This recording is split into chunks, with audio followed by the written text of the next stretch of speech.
Barnaby Jones, a Quinn Martin production, starring Buddy Ebsen. Also starring Lee Merriweather, with guest stars Anne Francis, William Smithers, Daniel J. Travanti. Tonight's episode, Theater of Fear.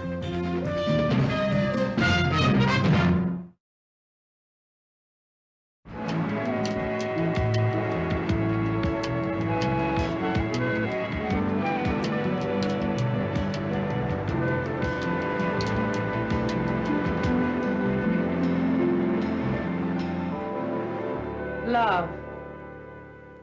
Where do I find it? In a kiss? In a caress? In the pain of flagellation? Wrong, Shirley, wrong, wrong, wrong. Agony, agony, the agony of flagellation.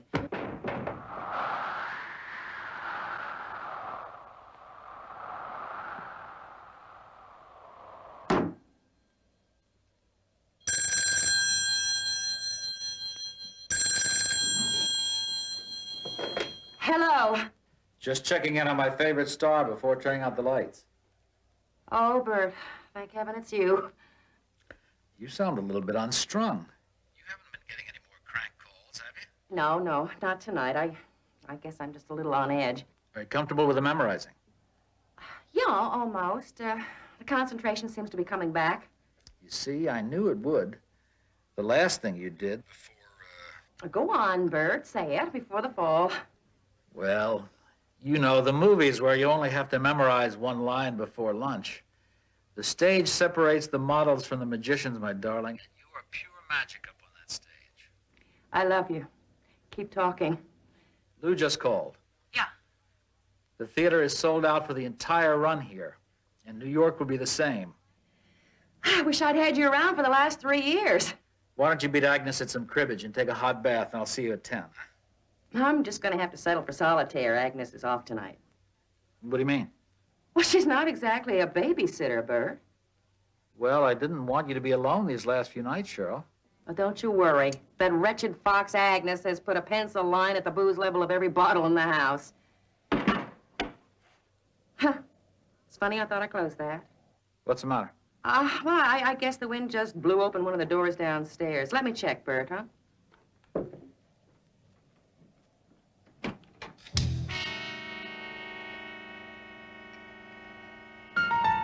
Hello?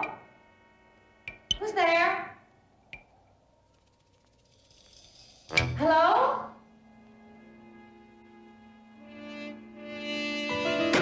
Who is that? Bert, I think there's someone in the house. Are you sure, Shirley? It could be Agnes. No, nobody answered. All right. Shirley, you stay there. I'm going to have Carla get on this line. I'm going to get on the other line and call the police. We'll be right over. All right. But, Bert, please, hurry. Shirley, honey, this is Carla. Are you all right? Operator, Shirley? I want the police. This is an emergency. Shirley? Shirley? Oh, please answer. Look, just take whatever you want and leave. I've called the police. I've called the police. They'll be here any minute. Shirley? I've called the police. They're coming. Get out of the house. Please just get out. Get out. Oh! Oh, don't.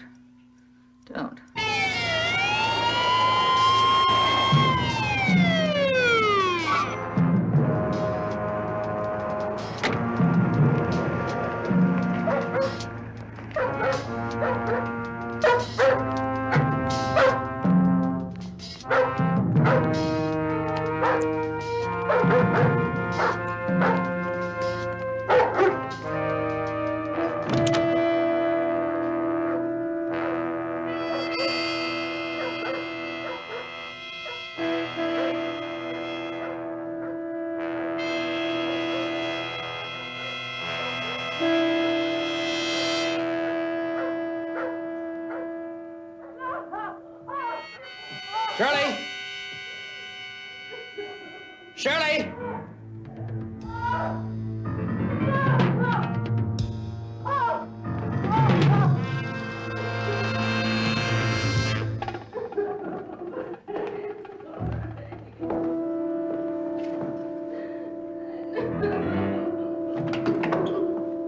Sure.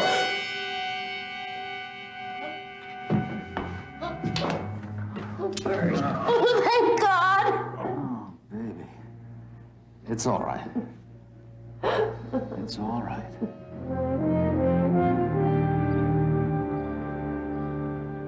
I spoke to Lieutenant Biddle. The police feel it was a prowler. There have been a number of those around here lately. They're sure that it was a prowler? Well, they thought it might have been something more serious at first, but then when Miss Evans said it was she that grabbed the scissors, the lieutenant probably figured it was just a prowler who decided to try his luck elsewhere.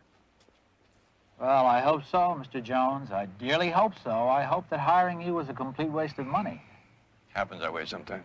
Well, but I don't think so. I've got the biggest show of this decade and the biggest talent of this century opening in 3 days. I hear trouble in the wings. I think somebody is trying to sandbag my star. Who? That's what I'm hoping you'll find out. Well, my next question is why? Why? Why would anybody want to keep Shirley Evans from making a comeback? Lunacy. The world is brimming with it. Some nut probably wants to keep her from appearing again. She kind of dimmed out fast in the last 3 or 4 years, didn't she? Sure, she dimmed out. She lost both her parents by the time she was 21 years old. She had 2 frightful marriages in 5 years. She was left with a daughter she hardly ever got a chance to see. She took pills to keep going, took pills to calm down. She started drinking booze to make everything look pastel and pretty. And then I think that accident in New York finally tore it. Something about an unhappy ending to a Broadway party, wasn't there? Car she was in hit and killed another young woman.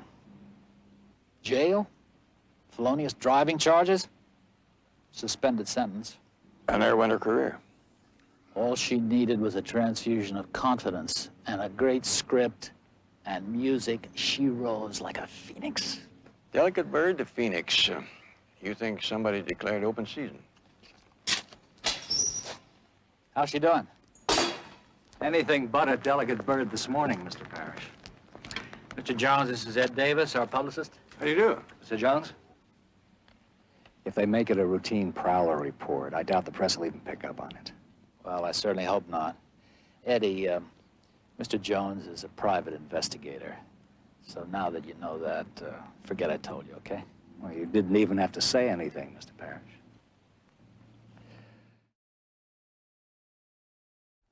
You're blooming. Orange juice. It's a neutered screwdriver. You're a good nurse, Agnes. Nurse I ain't. I mean, everything else around here, but a nurse I ain't. She's a warden. No such thing. Shirley, this is Barnaby Jones. Remember I told you about him? How do you do, Mr. Jones? How do you do? Bert, you really are too much. I mean, a private dressing room I expect, but a private investigator. Well, Miss Evans, just think of me as a fan looking for somebody who may not be. Okay.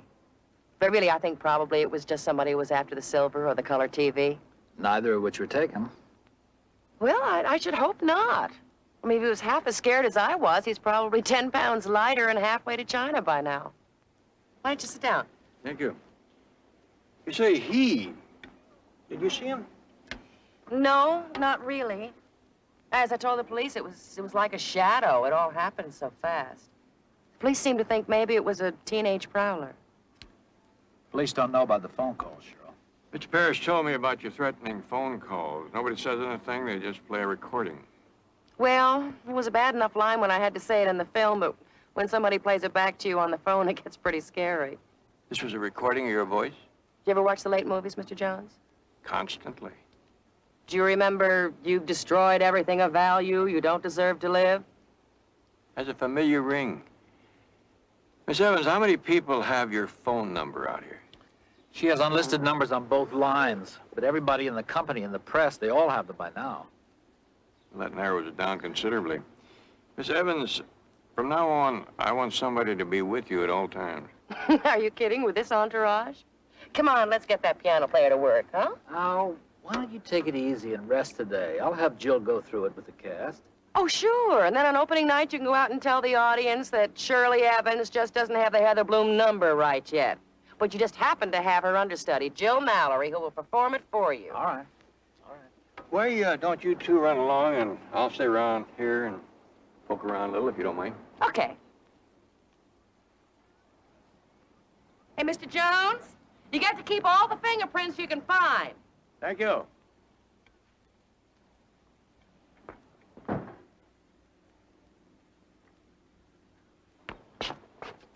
Shirley? Shirley? I gotta talk to you. Well, she doesn't want to talk to you. Got it, Shirley. Kilgore. Shirley. Get in the car, Shirley. Stop ordering her around! Well, I'll order you around. Now, leave her alone. She doesn't need you anymore. Drown yourself in a bottle if that's your style, but stay away from her. Get in the car, Shirley.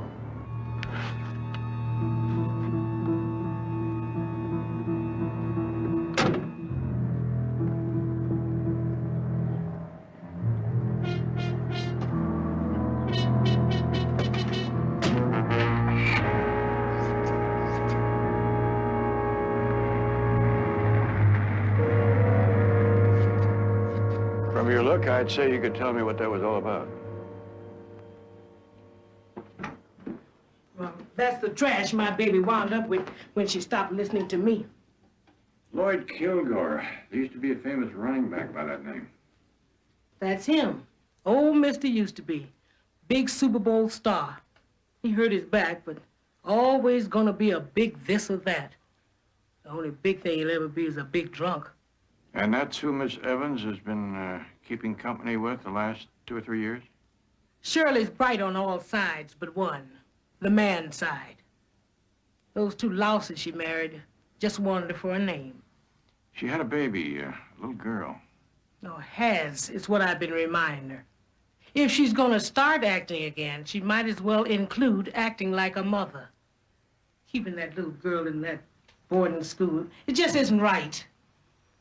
Agnes, you're sounding like you're not too happy about Miss Evans going back on the stage.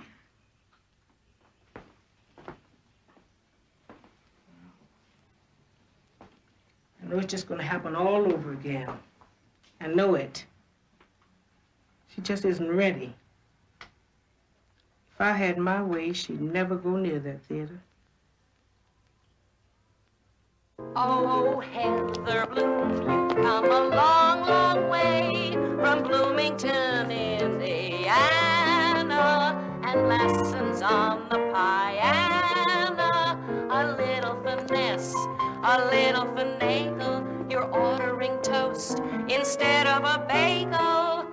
Ah, yes, you dropped the name of Rose and a little bit off the nose.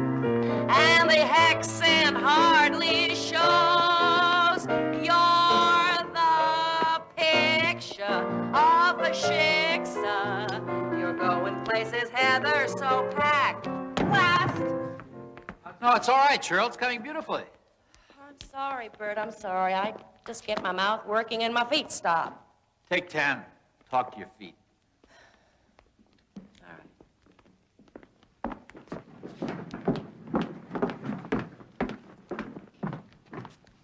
When it's gone, it's gone.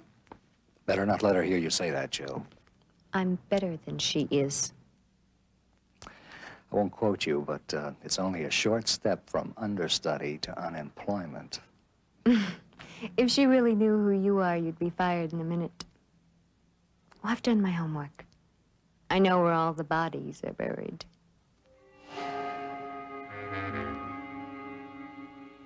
I'm sorry. I didn't mean it that way.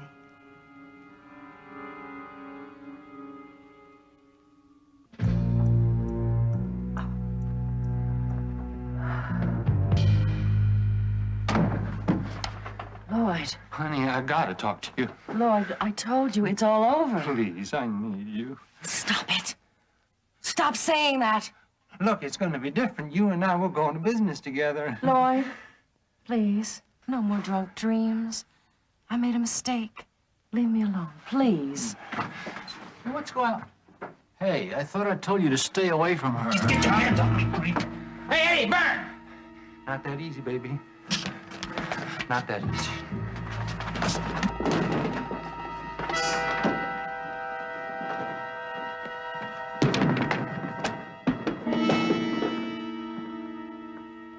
I take it that's not part of the rehearsal. On opening night, he could be a disaster. I sure hope Mr. Parrish hasn't picked himself a falling star.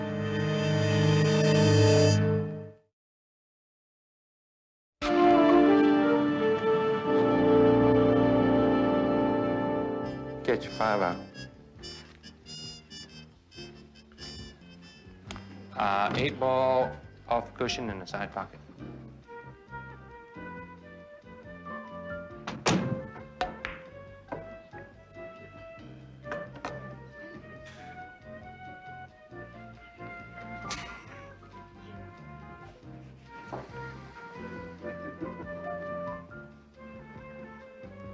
Not quite as good as a share of the Super Bowl, is it?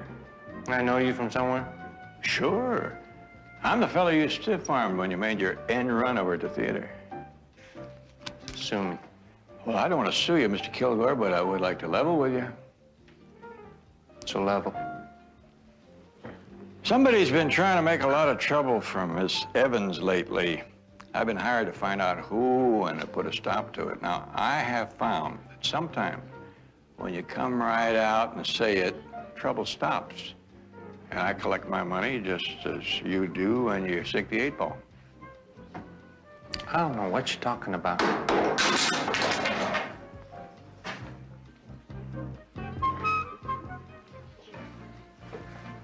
Give me double, Wendell. You still here? Yep. Do you have any special reason for not wanting to see Miss Evans on that stage opening night? It's her funeral, not mine. Just trying to make a fool out of her, don't you know that? Why do you say that? She's in no condition to get on the stage. She's like me, washed up drunk. They get her up there, make a fool out of her, and then what? Huh? What? We were fine, just fine. Why don't they leave us alone? Just for the record, do you recall where you were at 10:30 last night? Yeah, it's here, having a few.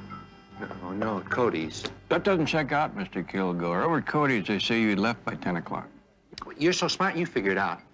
I don't know, just leave me alone.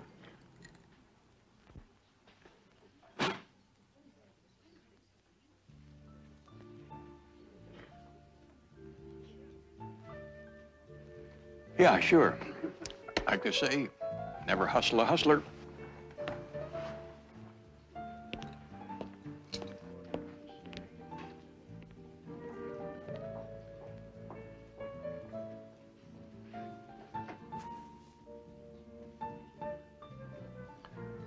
Well?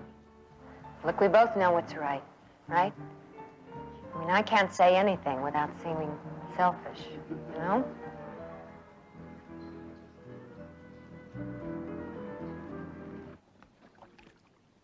I'm sorry, Bert. Lloyd was just acting like an adolescent. I don't care about him. I care about you. But don't you fear. All I want is a little meditation with my feet. And they'll be back in working order tomorrow. I promise.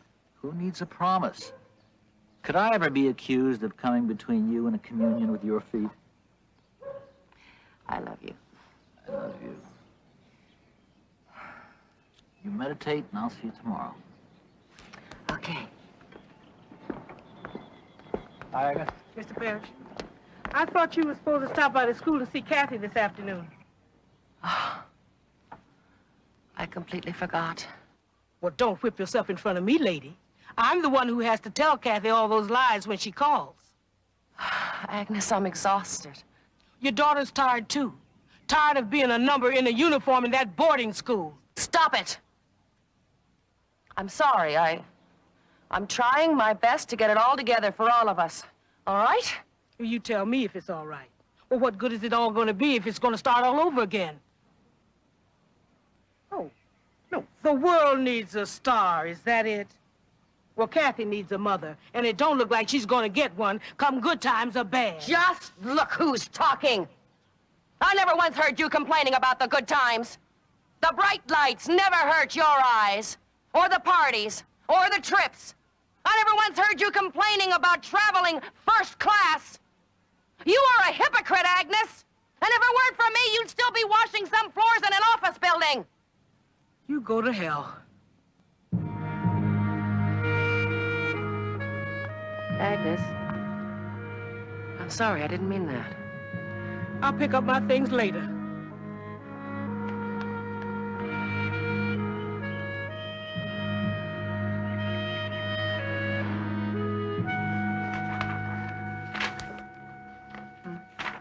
She certainly doesn't look as though she had a drinking problem here. My, she was a beautiful woman. Still is. Oh? When you say, oh, like that, I don't even have to look at you to know you're wearing that great big Cheshire Cat grin.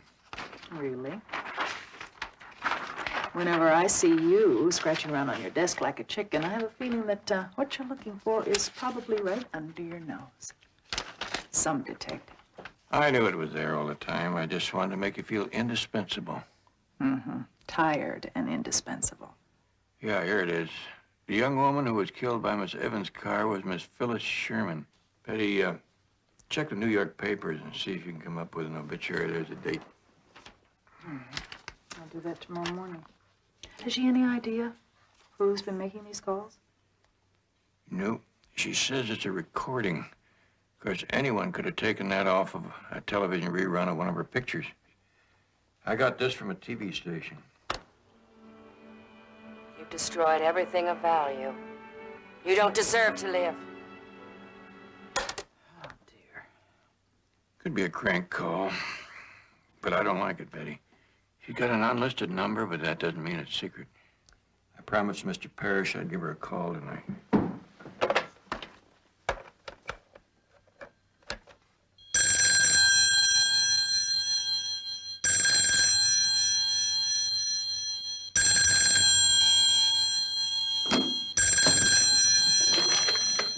Please.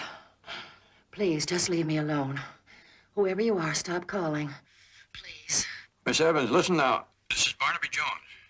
Oh. Have you been getting calls from that voice again? Yes. Twice. A half hour ago. I tried to call Bert. I'm afraid. Let me talk to Agnes. Agnes isn't here. We had a fight. She's gone. Miss Evans, what is it? Oh.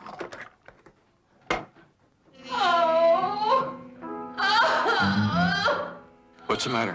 There's someone here again. I gotta get out. Betty, call the police on the other phone. Tell them to get over there right away. Miss Evans. Leave me alone.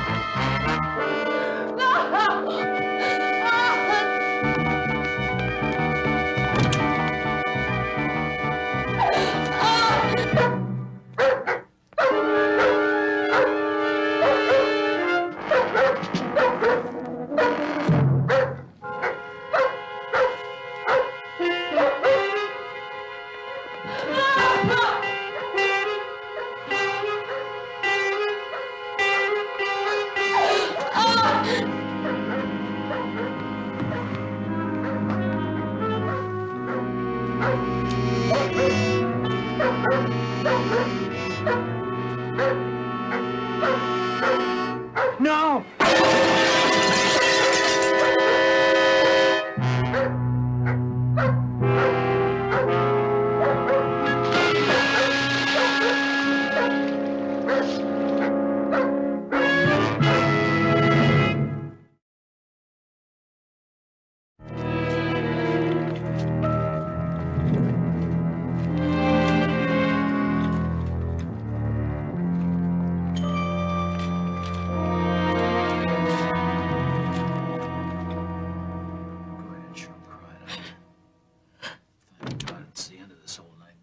My apologies, Miss Evans.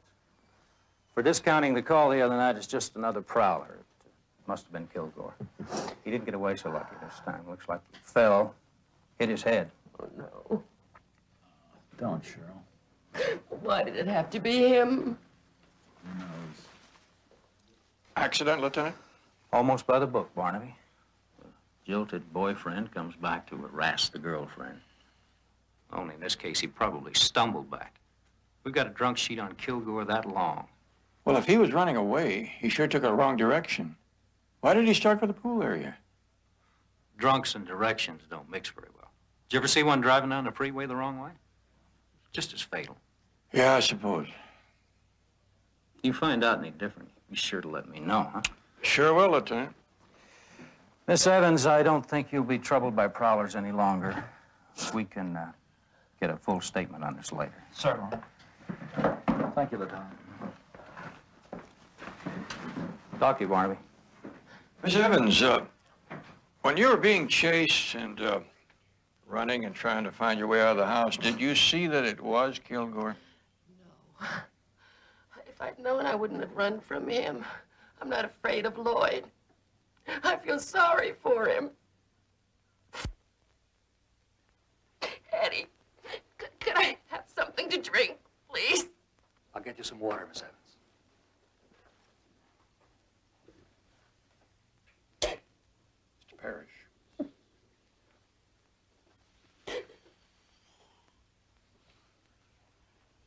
I'm not sure that this explains the phone calls. Why do you say that? Kilgore could easily I have don't think so.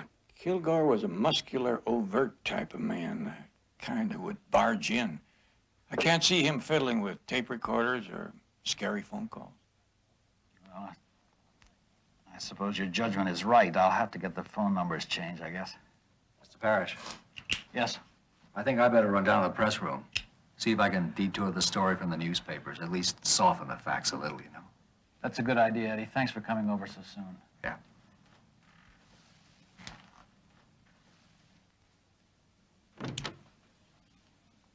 Mr. Davis on call 24 hours a day? Excuse me? He got here awfully fast. Well, I think he said he had to come over here anyway to pick up some pictures or something. I was having a phone conversation with Miss Evans when it happened. She said that she'd had a quarrel with Agnes. Cheryl and Agnes have been going at it for years. They were arguing about Cheryl's daughter, she said. His daughter live around here? In Candlewood. It's a private school out in the hills. Why can't she see me? She promised. Oh, Kathy, when you get older, you will have to realize that promise means try. You're older. You come when you promise. Go ahead, Agnes. Explain that one. Hello, Pet. How are you? Maybe if I were a pet, you'd keep me around the house. Hush now. Kathy, I'm doing this for both of us. You have to understand that. I do. You're in a place you can afford to keep me. But you can't keep me because you're in a play. I'm working. I'm gone all day. That's nothing. I'm gone all year. What do you care? I do care, Kathy. At least when you were drunk, you used to come and see me. I liked you better when you were drunk. Don't talk to your mother like that. What mother? You don't care. All you care about is yourself and your theater. Kathy? Please. Oh, let her go. Little hurts like that hurt big when they're that age. Agnes, what am I supposed to do? I heard about last night, and I'm sorry that I wasn't there. Really sorry. Why should you be any different? Nobody's ever there when I need them. What do people want from me, anyhow?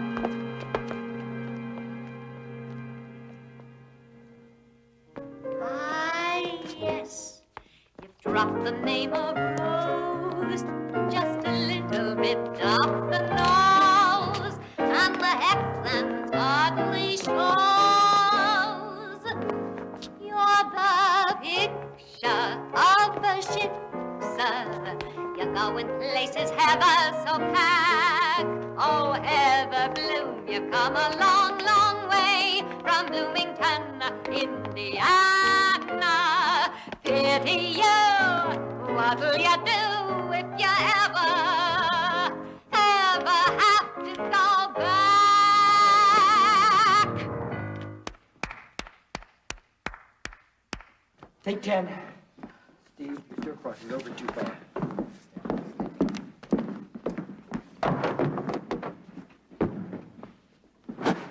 You like? That was good. Wrong. It was perfect. Maybe I better introduce myself. Barnaby Jones. An understudy has to know everything that goes on stage and backstage.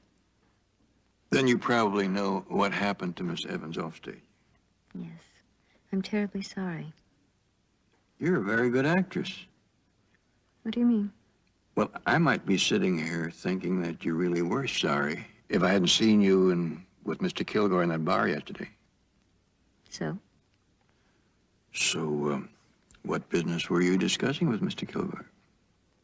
No business. No business is like show business. I think I got that right. Right, so what? I did it for the good of everyone. She isn't ready. She'll ruin everything and everybody.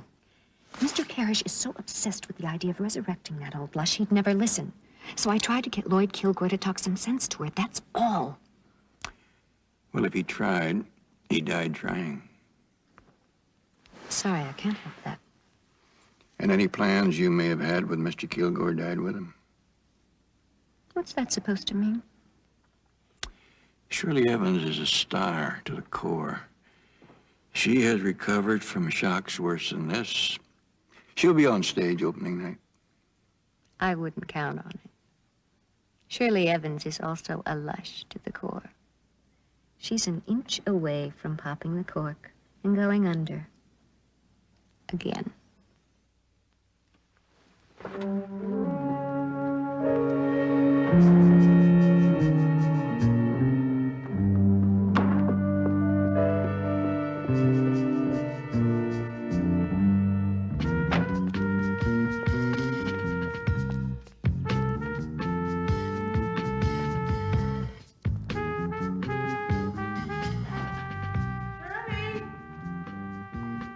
Shirley, I'm home, honey.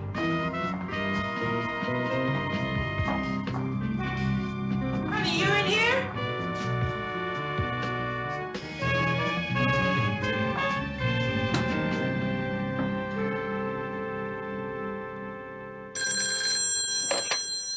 Barnaby Jones.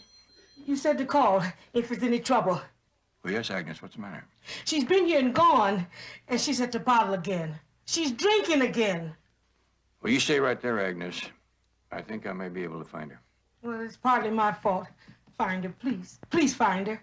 Yeah, I'll try.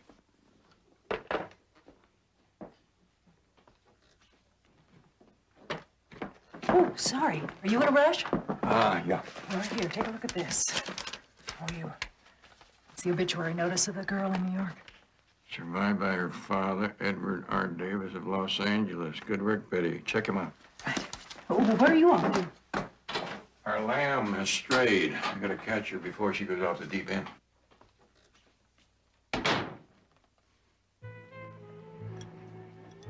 One more. One for the money and two for the show. That one for the money's all right, but it's a two for the show to get you. Oh, hey, Barnaby. I don't have to drink alone after all. You don't have to drink at all. Agnes told you, hmm? A wretched old fox. Agnes is worried about you. Go on back and tell her not to worry. Well, why don't you come back with me and then you could tell her? No. My little Kathy was right. Shouldn't I have a little girl? Yeah, I know. I don't think she'd like what you're doing. Oh, yes, she would. Kathy and Lloyd were both right. This is where I belong, right here. Everybody going their own way, minding their own business. Just gonna sit right here, blend in with everybody. It's an extra, that's it. Walk on, that's the rule I want to play. You're not everybody, Miss Evans. You're something special. That's the reason people make the demands on you that they do. They're hungry for something that you can be, something special. It's not that they're selfish, but they need you.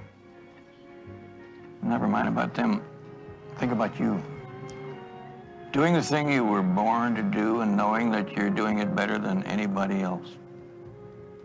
Not one person in 100 million makes it to the top of the mountain. It's a pretty view from up there. Much better than the view from the bottom of a bottle. I want to do it. So bad. I want to do it. Well, this is all that's keeping you from it.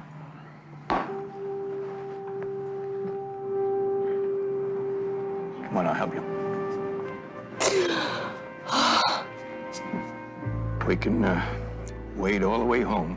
It's still shallow.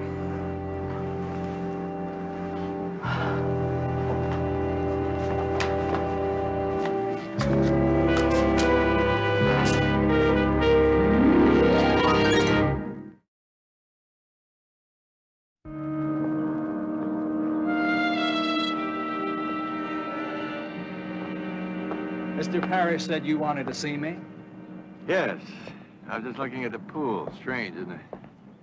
Strange? What's strange? How something built for pleasure can become a death trap. Well, I hadn't thought of it that way. Accidents happen. I was thinking about another accident happened in New York 5 years ago. When your daughter was run down and killed by a car being driven by Miss Evans. You think that just happened, or Miss Evans was responsible and should have been punished? My daughter was known by her married name. So far, no one here is connected except Jill Mallory. Did she tell you? I've been sort of combing the birds out of the fur on my own. And the obituary notice listed an Edward R. Davis as the father. I found out that was you. I won't pretend I have any loving fondness for Shirley Evans, but I'm a professional, and so is she. And you don't harbor any old grudges? Just a long-buried feeling of hurt, I guess. Now, don't get me wrong, I love my daughter as much as any father, but Phyllis was wild. She ran with a pack, and everyone concerned has suffered enough a long time ago. That's very understanding of you. But you don't believe me. Let's say I'd like to believe you. Well, that's fair enough. Oh, boy. That's why they call them deadlines. You kill yourself trying to beat them.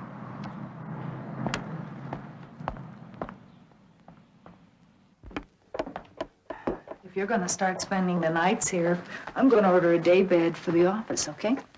What? It's almost 10 o'clock. Look, I know it's not important to cute fellas like you, but I really need my beauty sleep. Betty, would you please get me Mrs. Parrish on the phone? Don't you mean Mr. Parrish?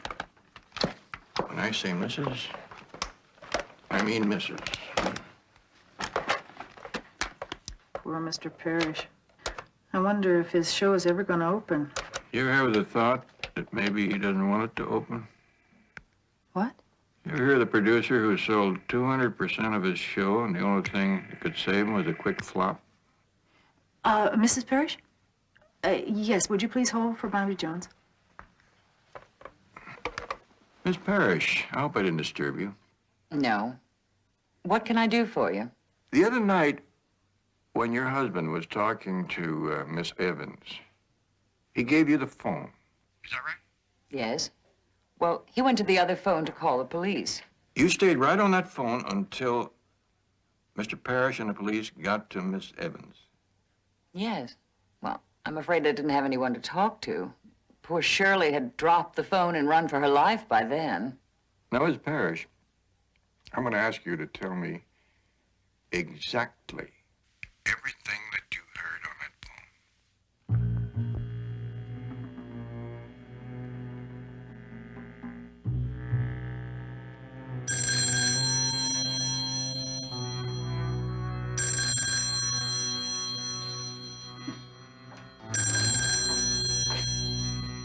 Hello? You've destroyed everything of value. You don't deserve to live.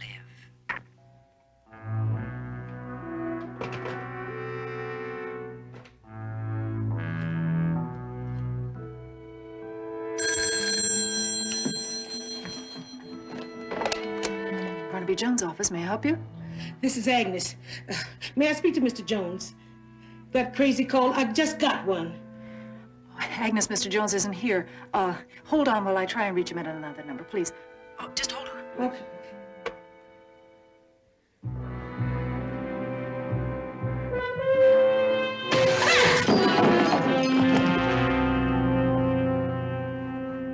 Magnificent dog.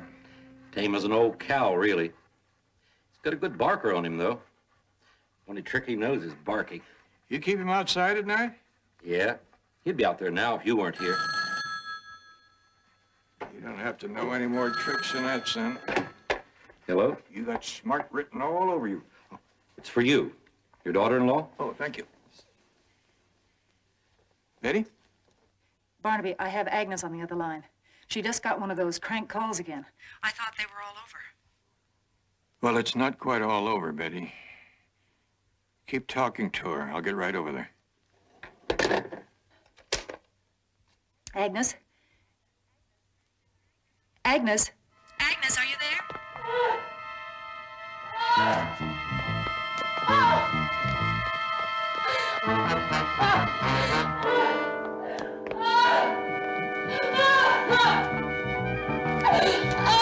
No!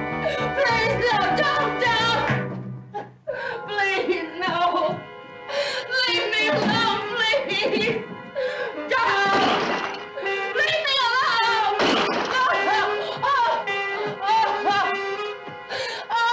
Somebody, please! Help me, somebody! It's all right, Miss Evans. There's no one here. There's never been anyone here, has there? What? You deserve every acting award you ever received, there's no doubt about it. Lloyd Kilgore saw your performance the other night, and it cost him his life. That's the way it happened, isn't it? Lloyd? You never did want to do that show. You were just looking for an excuse to find a way out. You don't know what it's like out there every night. All those faces studying me, staring at me. Those stupid faces eating at me. I'm never gonna do that again. Never, never.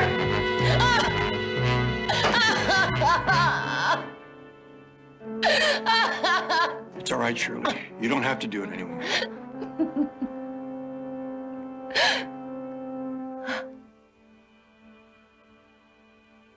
I don't. I don't. Not anymore. It's all I ever wanted. Ever since I was little. Ever since I was a little girl. I never wanted to be out there.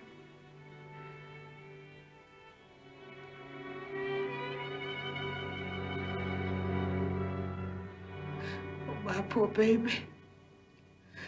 I always had a feeling. I always had a feeling. It was terror that destroyed her, Mr. Parrish.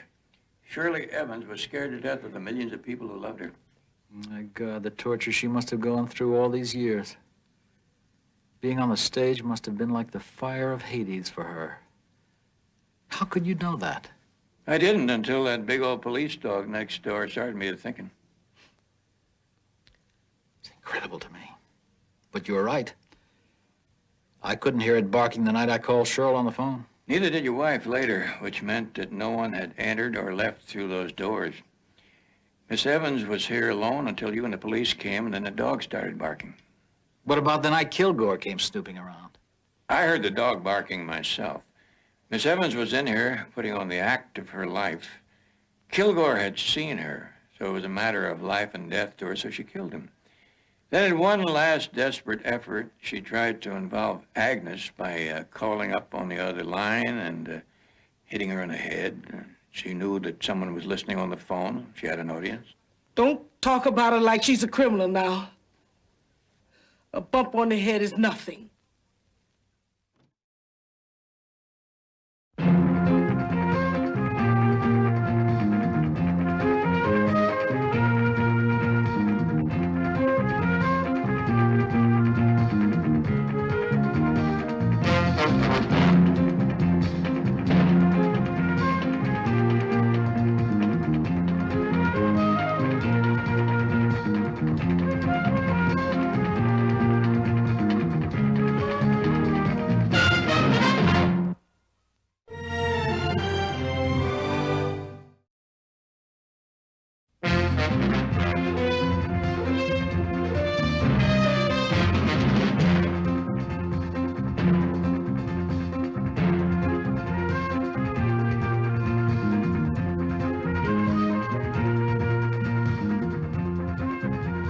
Barnaby Jones, a Quinn Martin production, starring Buddy Ebsen. Also starring Lee Merriweather, with guest stars Christopher Tabori, Catherine Hellman, Biff McGuire, Kathleen Cody. Special guest star Sandra Locke. Tonight's episode, The Orchid Killer.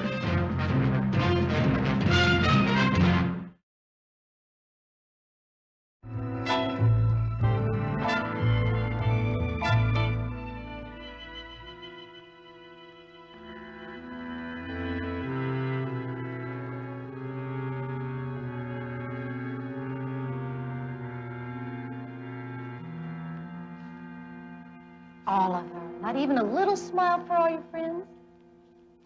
Look at the nice presents. Aren't they pretty?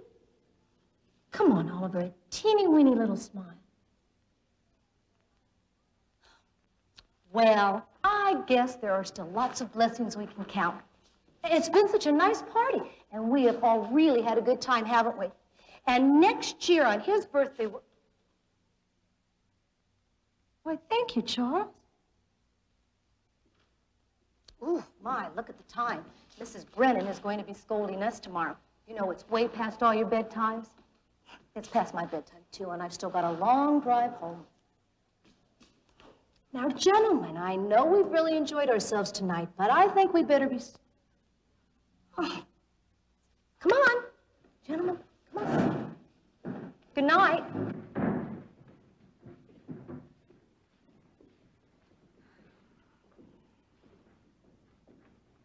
Good night, Oliver. Happy birthday.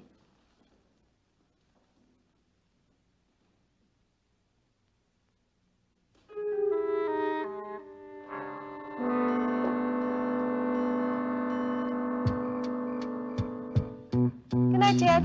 See you in the morning.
How do you do? My name is Barnaby Jones. I'm here to see a Mr. Donald Harrelson. Oh, yes, Mr. Jones. Mr. Harrelson is my nephew's attorney. He's expecting you. I'm Tim's aunt, Edna Morrison. How do you do? Please, won't you come in? Thank you. Are you going to charge my client, or aren't you? Don't push me, counselor. My client has a witness that puts him in this house last night. What more do you want? Barnaby, what are you doing here? I asked him to come. Thanks for making it so fast. Barnaby, this is my client, Tim Landis. Hello, sir. Do? And his sister, Alicia. How do you do? Sir, I'm very glad you could Barnaby, come. I might have a word with you first, please. Sure. I'll join you if you don't mind. I'm just on my way out anyway. Don, just what is this all about? All I could get out of Betty had something to do with the girl who was killed last night. I thought the name Tim Landis would ring a bell with you. He was my client 2 years ago in a murder trial, accused of killing a young woman. Declared innocent by reason of insanity? Yeah, I think the papers referred to him as the orchid killer. The young woman that was killed last night, they found an orchid next to her body, too.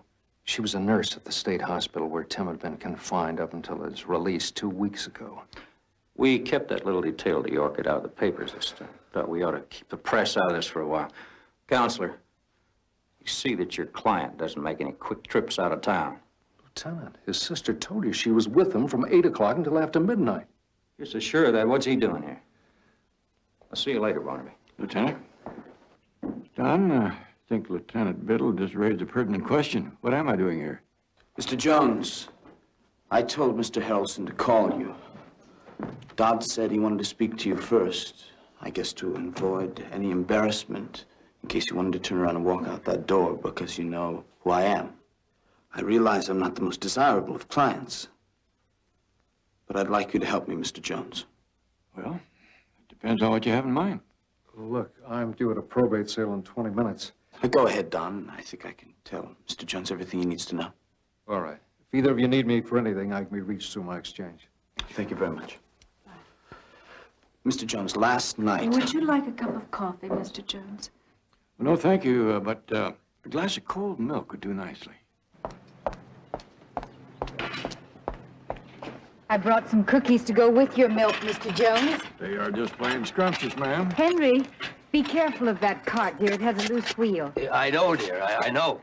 Mr. Jones, this is my uncle, Henry Morrison. Pleasure, sir. Mr. Morrison? Come highly recommended by Mr. Harrelson. And in this house, that means a great deal. Well, is there anything else I can get for anyone? Perhaps we should just leave them alone to talk now, dear. Oh, very well.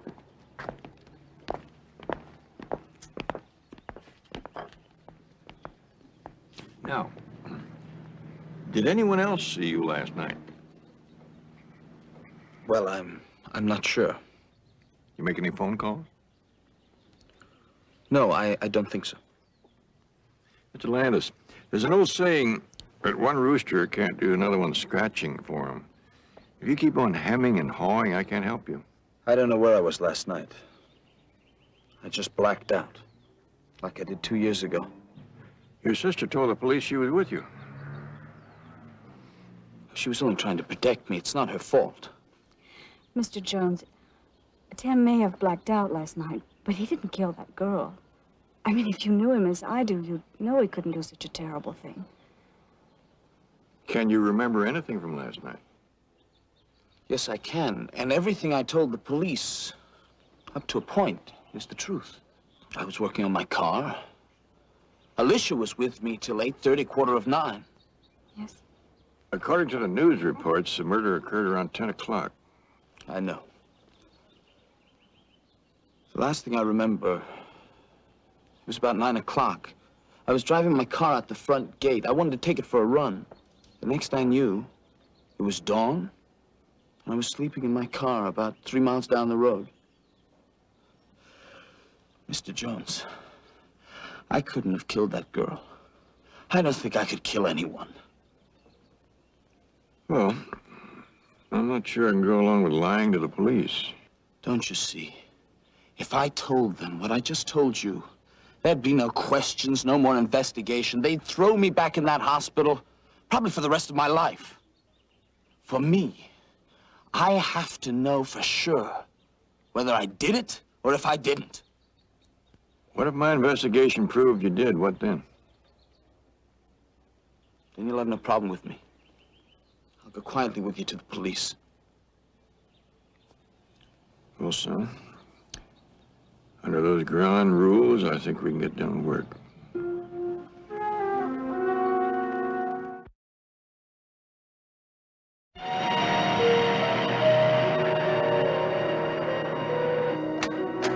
We can talk in here.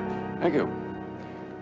Doctor, Tim tells me that in spite of a series of exhaustive tests, you were never able to determine exactly what caused his blackouts, either physically or emotionally. Yeah, well, that's true as far as it goes. You have to remember that much of Tim's life has been like one long emotional ping-pong match. First of all, his mother dies, after which his father marries Alicia's mother, a woman that Tim actively hated. Then his father and his stepmother are both killed in a light airplane accident. This woman that Tim hated, that was Alicia's mother. That's right. But there is no blood relationship between them. That is, they're not actually brother and sister. No, that didn't stop Alicia from being devoted to Tim the 2 years that he was here. Well, I don't think she missed one day for visiting. The point I was trying to make is that while we couldn't find any specific cause for Tim's problem, there is certainly fertile ground for trouble. I'm not challenging you, Doctor. Well, when something like this happens, people always blame the doctor. They think of us as gods, and we're certainly not that. We probed Tim Landis's subconscious. We used sodium pentothal. We used hypnosis. We used psychotherapy. We couldn't find any deep-seated hostility or even a penchant for violence. So after a time, we recommended for release. You're beginning to sound as though you're almost ready to change your diagnosis. Are the police sure that Tim was involved in that murder last night? Right now, he's the #1 suspect. I'm curious, Doctor. That murder 2 years ago, was Tim ever able to recall it? No, never. Curiouser and curiouser.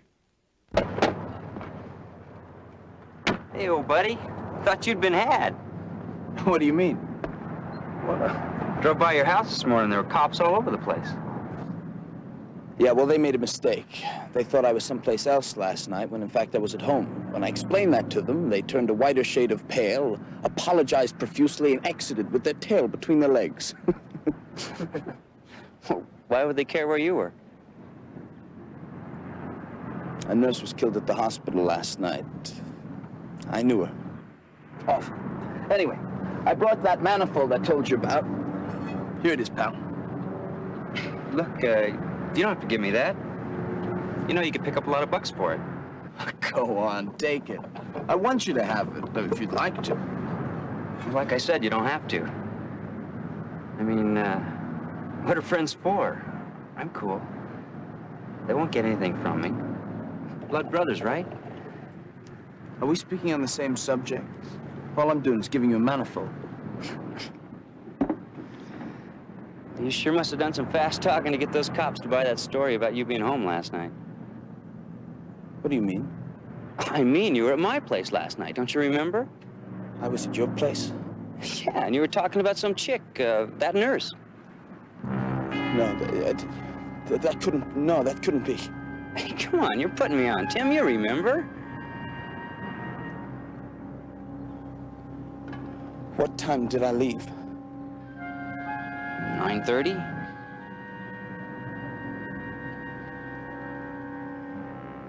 Hey, look, you're shaking.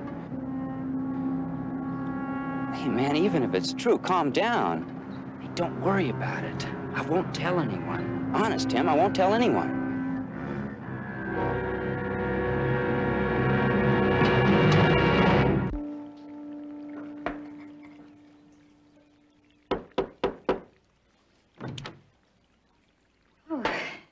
Mr. Jones. I didn't mean to startle you. Ms. Morrison, I was looking for Tim. I understand he's not home, but Alicia said that I'd find you working out here. Say, that is a beauty. Catalea, isn't it? Well, yes. Do you know flowers? Oh, but I had a maiden aunt who used to say, flowers are the sweetest things God ever created and forgot to put a soul in. Well, maybe it's just as well. If these orchids had souls, I'm afraid they'd be weeping now for those horrid murders. I had a very interesting lunch today with Mr. Harrelson. I didn't realize until he told me that all this is Tim's. At least it will be after his 25th birthday next month. That's right. And you will be administering his estate until then? I have been for the past 8 years, ever since since Tim's father died. You see, my husband and I never had any children of our own, and, well, we've tried to do our best by Tim and Alicia. According to Mr. Harrelson, you've done a fine job, not only with the children, but taking care of Tim's money. Thank you. But I'm afraid you might get an argument from Tim as far as his money goes. I think if I had let him, he would have given most of it away by now. He's like that, you know. Well, wisdom comes with experience. I'm sure he'll be looking forward to your wisdom and counsel for many years to come. I don't know. Thank you very much. Spoil sport. Hi. I'm very glad that Alicia invited you over to swim. So that's what you told him. I invited you swimming. Well, you did once when we were in school together. In the 10th grade, remember? Thanks for the drink, Timmy. Ah, yes, the 10th grade. I remember that. That was the year the headmaster caught you and Bill Dunsley out behind the bleachers. You really do get your claws out when somebody gets even close to your big brother, don't you? The only thing is he isn't even your real brother. Oh, now, come on. What difference does it make who invited Sherry over? She's here, so let's enjoy ourselves, huh? By all means. After we've all had a swim, Sherry can keep us fascinated by tales of her exploits in the 11th and 12th grades. Alicia, please. I'm sorry, I shouldn't have come. I thought you might want to go to a party. I wanted to invite you. Excuse me. Sherry. Tim, let her go. She's nothing but a trampy little gold digger. Why don't you let me decide who I'm going to be with? Huh? Sherry!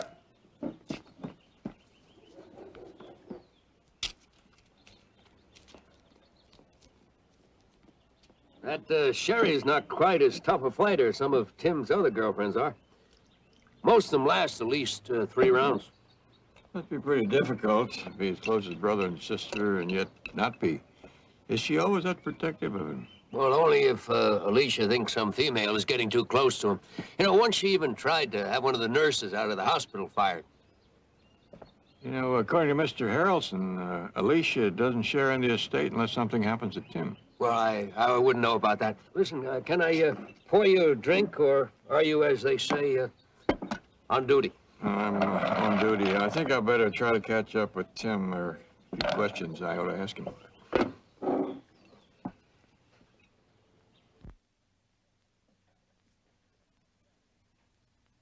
Mr. Jones, have you found anything out yet? Well, Tim, a lot of times a detective is like an old hunting dog. He has to go by his instincts. Right now, my instinct tells me that if we could just solve the mystery of why you black out. I've tried, Mr. Jones. I don't know how many sessions I've had with the shrink. Yes, I talked with Dr. Reston. He told me that 2 years ago, when you had your blackout, several weeks before that, you had a series of spells which made you dizzy and disoriented. Yes, sir, I did. The first dizzy spells occurred about 3 weeks before the first blackout. They would last anywhere from a couple of hours to one that lasted almost 2 days. Did you have any spells before last night? No, sir, not one. That girl that was killed 2 years ago, she was a former girlfriend of yours, wasn't she? Please, Mr. Jones. I don't want to go through that again. It's all in Dr. Reston's files. Well, son, I wouldn't be asking if it weren't important. Alicia and I were having a party. There must have been 200 people here. It was around midnight. I was somewhat smashed when Jeanette called me. I was also surprised to hear from her. We had broken up 2 months before that. But you still agreed to meet her. She sounded frightened. She said she had to see me. She said it was a matter of life and death. Did anyone else at the party know you got that call? Just about everyone, I guess. Aunt Edna answered the phone. They must have searched through the whole house before they found me in the pool. I've somewhat drunk. But last night before the blackout, you spent some time in here. Yes, sir, I did. Do any drinking? The only thing I had to drink last night was a quart of buttermilk. Don't you think you've had enough already? I suppose you would. But then I guess that kind of thing is measured by some sort of standard, isn't it? Somehow I was under the impression that we had lost all that sort of thing. We? Yes, we. What are we even doing here? None of this is ours.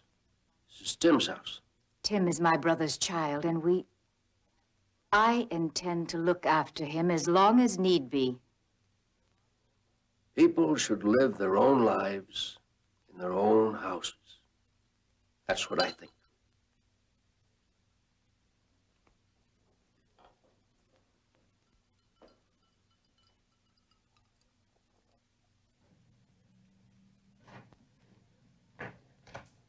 Tim, it's after 11 o'clock. Yes, well, thank you. I'll be in after a while. Oh, it's chilly out here. You ought to have a jacket. I'll go in the house and get you one. No, please. I'm not cold. Something wrong, dear? Nothing's wrong. Tim, do you have to drink so much? What's the matter? You afraid I'll be like Uncle Henry? I happen to like Uncle Henry.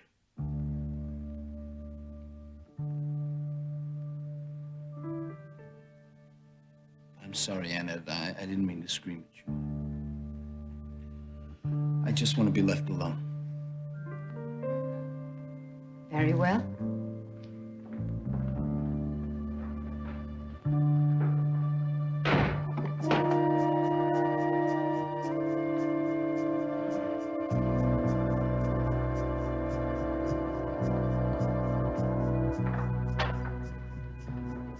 Aunt Edna, I'm sorry. I didn't mean to.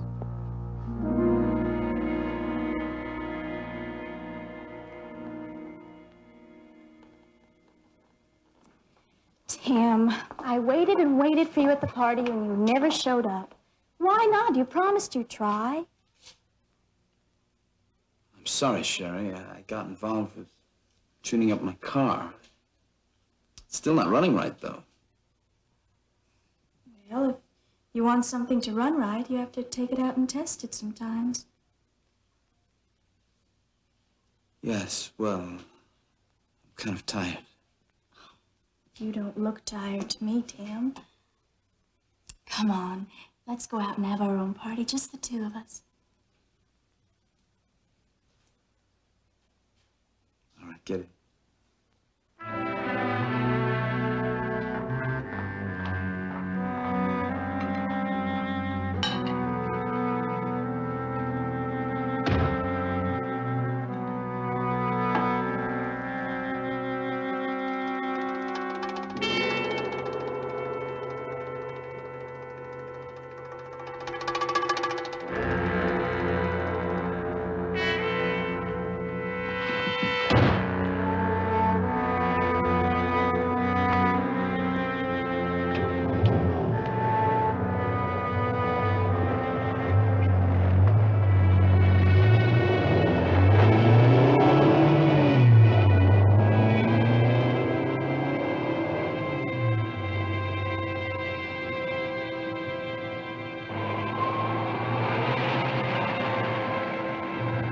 Why don't we head up to the old Cutter's place? There's no one there this time of year.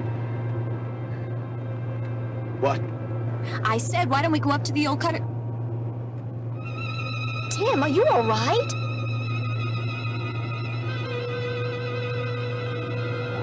Tim, what's wrong? Oh! Tim, please stop the car! Stop the car! Oh!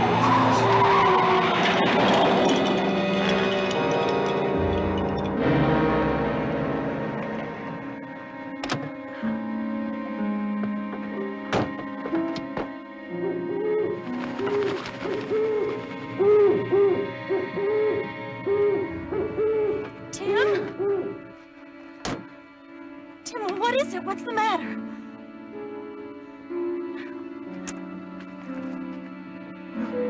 Please, no. Don't hurt me, please.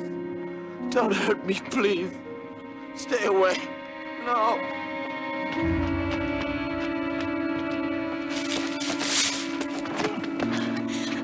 Tim! Tim, what is it? Tim! Tim, please come back! Timmy!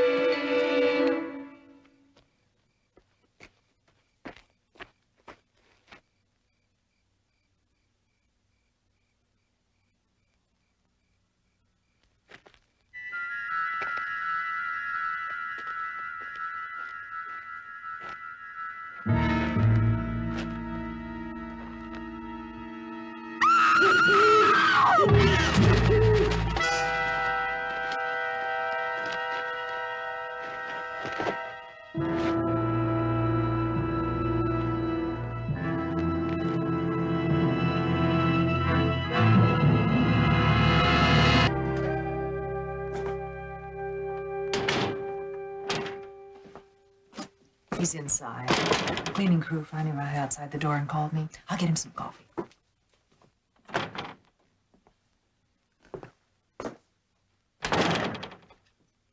Back where I come from, only preachers and beer drinkers get up at this hour on a Sunday morning. We got trouble? It happened again last night. I blacked out. Only this time I can remember some things. I remember the girl. She was screaming. I was running. I hope she's all right. Where did this happen? On a mountain road. I don't know where. Did you try and get in touch with her this morning? I called her apartment. Her roommate answered. Said she hadn't been home yet. Mr. Jones, I'm not going to go back to that hospital, please. Oh, wait a minute. What time did all this start to happen? Aunt Edna came by the garage to tell me it was after 11. Sherry came by after that. We decided to go for a drive. I started to feel that awful dizziness. I remember the headlights coming in through the window. Sherry grabbed the wheel. Any idea where you wound up? Where your car is now? No, sir. Between dinner and the time that Sherry arrived, did you have anything to eat or drink? No. Oh, wait. There was a bottle of red wine. I had a couple of glasses of that. Barnaby, that was Lieutenant Biddle on the phone. They found Tim's car with the girl's body next to it.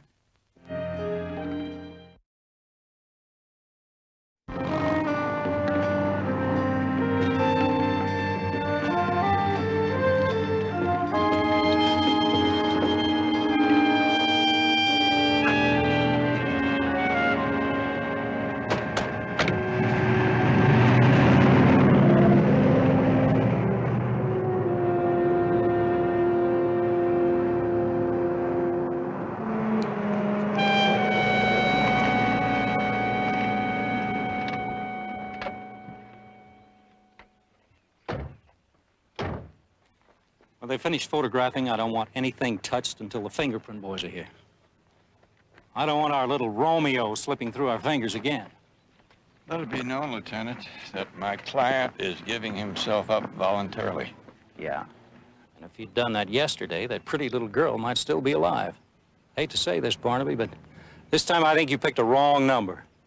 Sergeant, cuff him. Read him his rights. Don't, please. I'll go freely, please.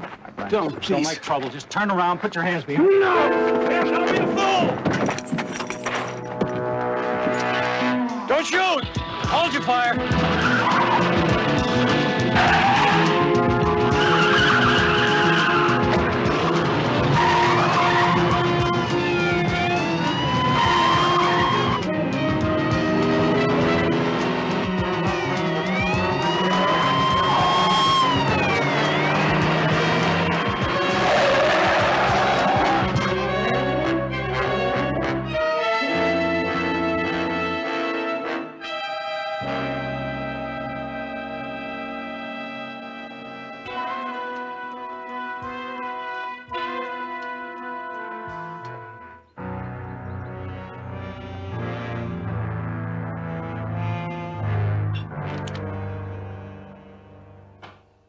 Mr. Jones.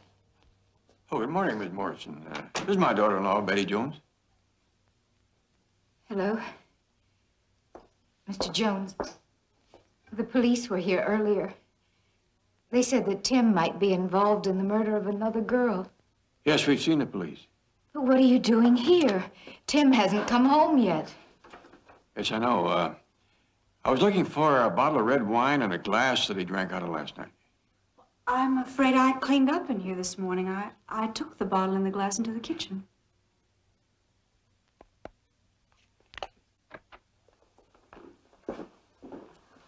I'm afraid I ran the dishwasher through this morning. No, I think this is the one. Won't make any difference anymore. I'm sorry if I spoil something. Where'd you put the bottle of wine?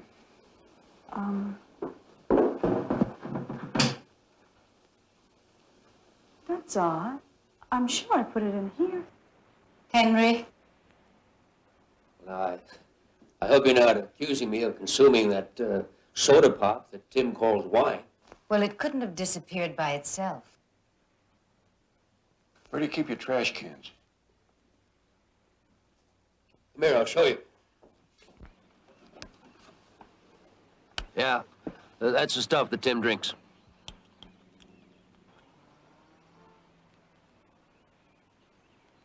Clean as a whistle. Clean? Now, who would go to all the trouble to wash out a wine bottle? All except the cap. I'd like to take this down to my office and run a few tests. You mind? Thank you.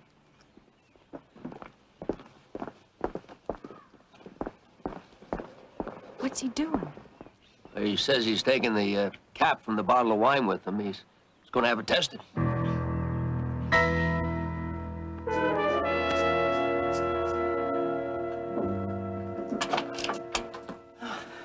Oh, the chloroform. I knew I'd ordered it. Thanks. This'll start us out. What are we looking for? It's called a thin layer test. If there are any foreign particles in the wine, this ammonia will bring it out. Do you think something was added to Tim's wine? Well, that would explain why they couldn't figure out what was causing his blackouts at the hospital. Well, it makes sense. Something could have been added to his buttermilk the other night, and to his drinks 2 years ago. And there it is. Any guesses? Well, if I'm right, it's a hallucinogenic. Probably LSD, that's the easiest to get. LSD. Well, that would fit Tim's symptoms, the periods of disorientation and the blackouts. Now, all we have to do is wait for this to dry, and we'll have our sample. Then, with a microscope, we compare it with one of these, and if it matches, we're in business. Are these hallucinogenics? Yeah, they were loaned to me by a friend of mine in the police lab. He said we could have them as long as we wanted them, provided that no wild parties break out up here.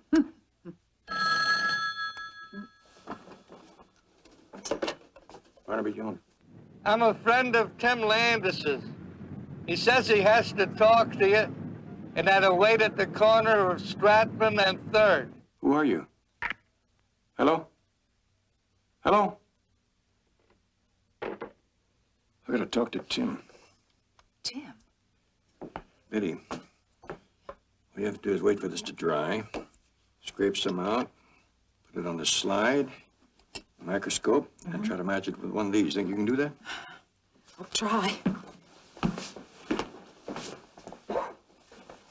See you in a little bit. All right. I did okay, huh?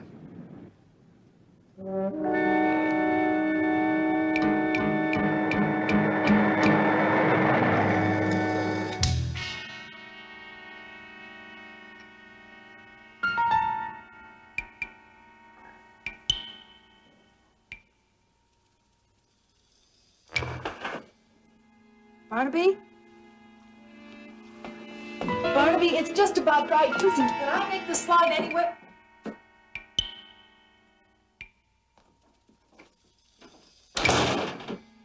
Barnaby?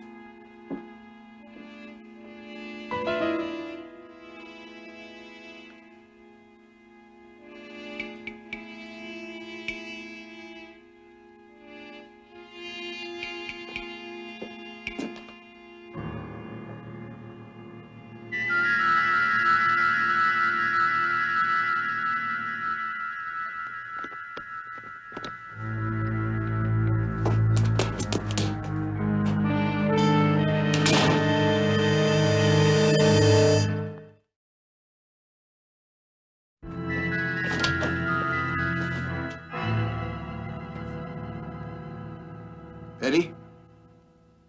Betty! I'm in here, Barnaby. Thank goodness you're all right. You know, when I realized that was a phony address, I called the police right away. Barnaby, I got so scared I just ran out of here. I didn't even see who it was. Come here. If you think I'm going to be upset with you for not becoming the orchid killer's fourth victim, you're in for a big disappointment. We lost the test. I mean, now we'll never know what it was. Yeah, but on the other hand, the killer has proved our suspicions. Or why would he or she sneak in here to steal back a couple of drops of cheap wine? If that's another one of Tim's friends, I'm not in.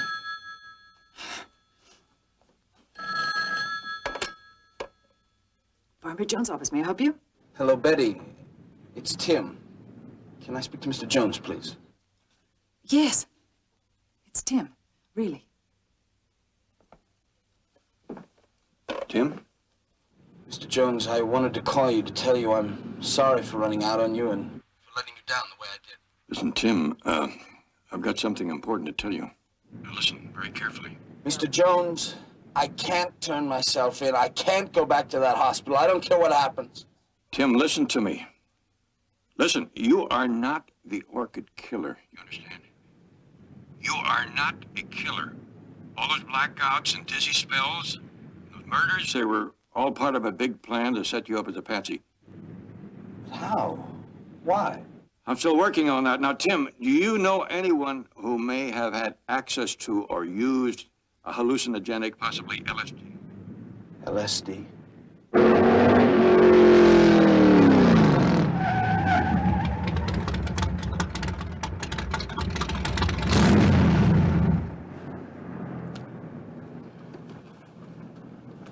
You that private detective? Yeah, you're Tim's best friend, Jack Meyer. Is there something you want? I understand you used to manufacture LSD.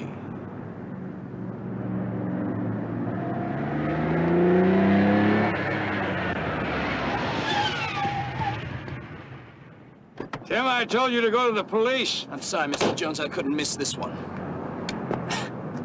What's this all about? The orchid killer, Jack. Someone who put acid in my food and my drink.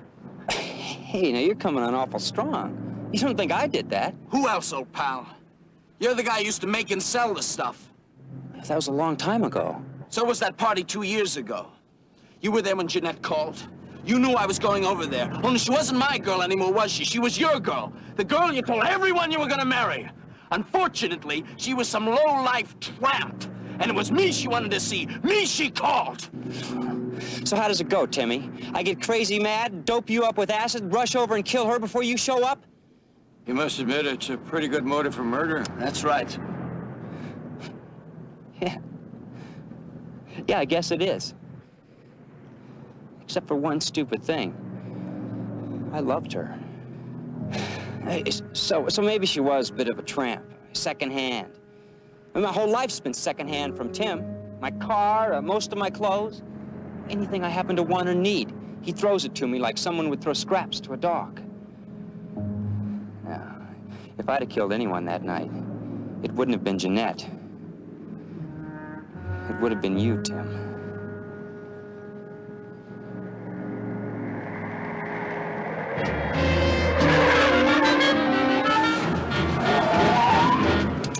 Hold it, right there.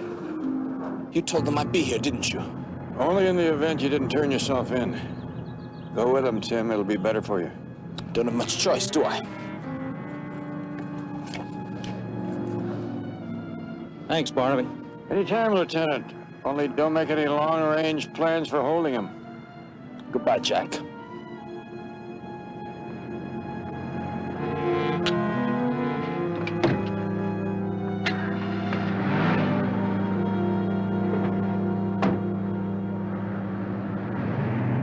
You really meant that about Tim being doped with acid? Yeah? Who? I was kind of hoping you'd tell me that. If it wasn't you... It wasn't. Now, I may have a lot of hang-ups, but when it gets right down to it, Tim's still my best friend. What about that girl, Jeanette? Did she have access to acid? She wouldn't do that to Tim. She may have taken some, but that's all. Did you supply her with any LSD for a month or so before her death? I mean, maybe enough so she could deal? Yeah.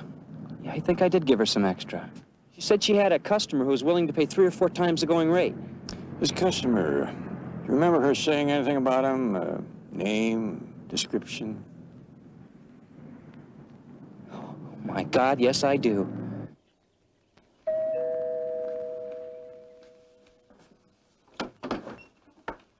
Oh, Mr. Jones, come in. Come in. Thank you. Can I fix you a drink, Mr. Jones, or are you still on duty? I'm afraid I'm still on duty. Oh, well, that's too bad. I'm afraid Edna and Alicia are down at the police station with Tim. You know, the police finally caught up with that poor boy. Yeah, so I heard, but I wanted to see you, Mr. Morrison. Is that right? I just had a talk with Jack Meyer.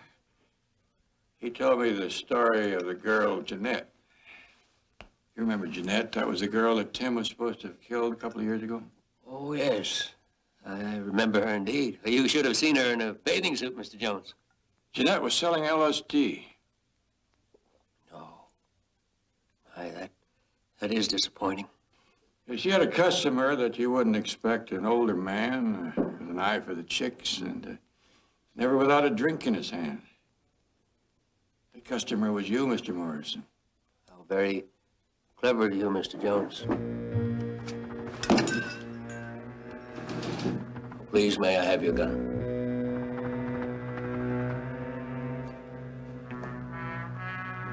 Put your hands up, please.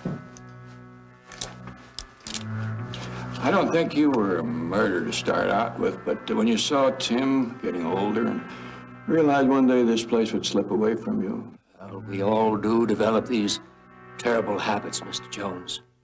Tim would have left us without a cent when he was 25. Didn't mean to hurt anyone. I just gave Tim enough of the chemical to make him act strange every once in a while. That way I felt I could have him declared incompetent, and then... Then Jeanette found out what you were doing with the drug. She called up to tell Tim. That's what happened, wasn't it? Well, I did what I had to do. Then Tim was released from the hospital, so you had to start killing again. First the nurse, then Sherry. Well, when they lock Tim up this time, I'm quite sure that they'll throw away the key for good. Shall we step outside, Mr. Jones?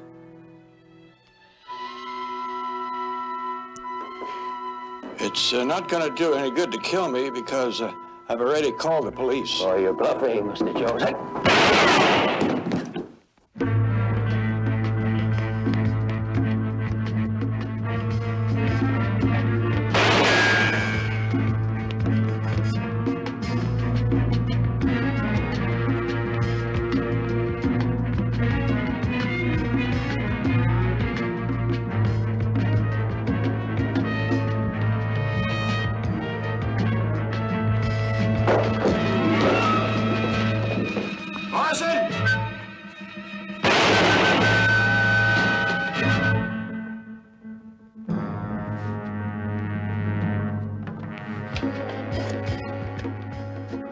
Operator, I want the police in an ambulance.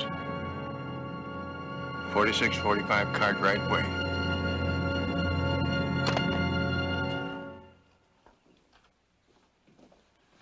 We'd like to thank you, Mr. Jones, for everything you've done for us. I'm just sorry about Aunt Edna. After everything that's happened, she still loves that man. Too bad that Henry didn't find out a long time ago that that's worth more than money. Well, son, what are you going to do with your life now that you can live it without being afraid? I thought about going back to school. How does Dr. Tim Landis sound to you? That sounds great to me. I figure there's no sense living this life unless you can make some good of it. Looks like all those months you spent in the hospital weren't wasted. Good luck, Tim. Thank you. Bye. Thank you very much.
Barnaby Jones, a Quinn Martin production starring Buddy Ebsen.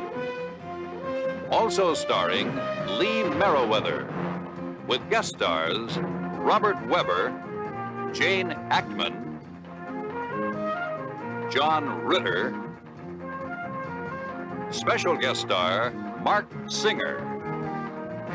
Tonight's episode, The Price of Terror.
Hi, Cap. Hey, it's great to see you again, sir. Tully, how did things go in San Francisco? It was a snap. And you won't have to worry anymore about old Sarge McKittrick making those trips down here and trying to put the squeeze on you. Good. Well, there you are. How much you gonna count it? What for? It's all there, isn't it? Yeah, $10,000. Well, why count it? I mean, if friends can't trust each other, it's a sorry comment on life, right? Right. Boy, this L.A. is someplace, huh, Cap?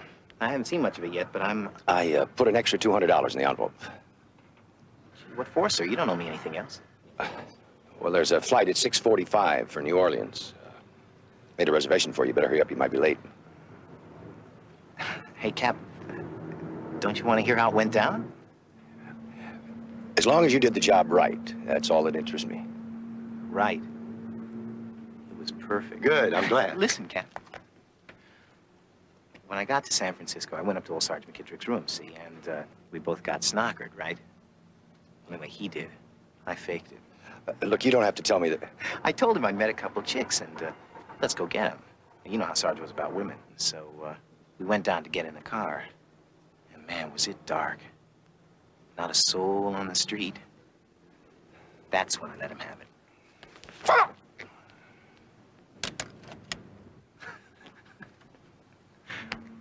I put him in the car, you know, and I let it roll down one of those long hills. And man, it was hitting cars on both sides of the street. And then finally, right through the side of a closed corset shop. Captain, I wish you could have seen it. I'll bet you the whole 10,000, his brain was mush. Yeah, well, I've got to leave. You've got a plane to catch.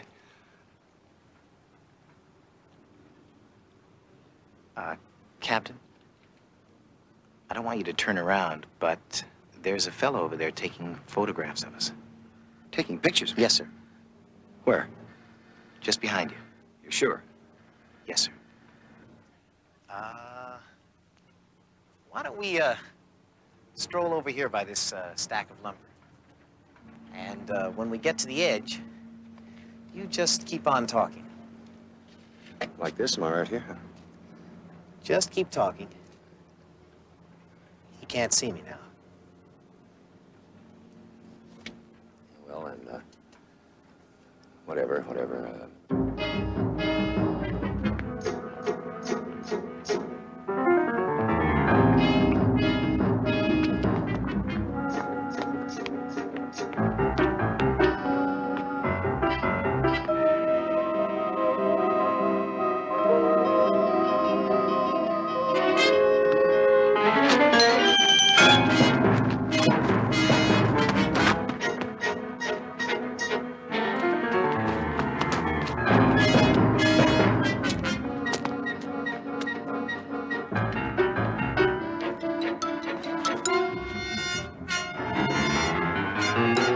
Stay the hell away from me!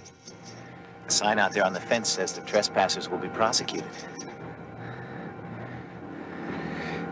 Looks like I'm the prosecutor.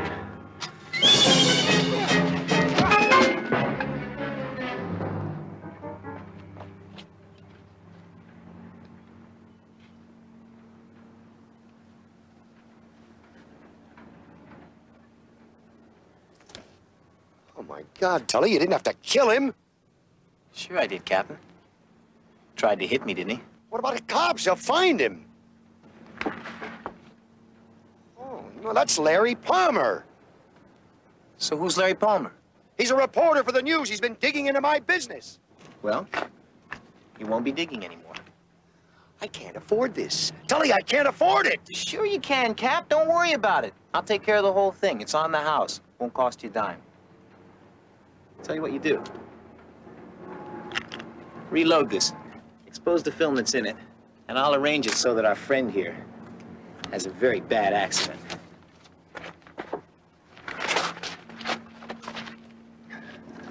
Take pictures. What kind of shots? Anything.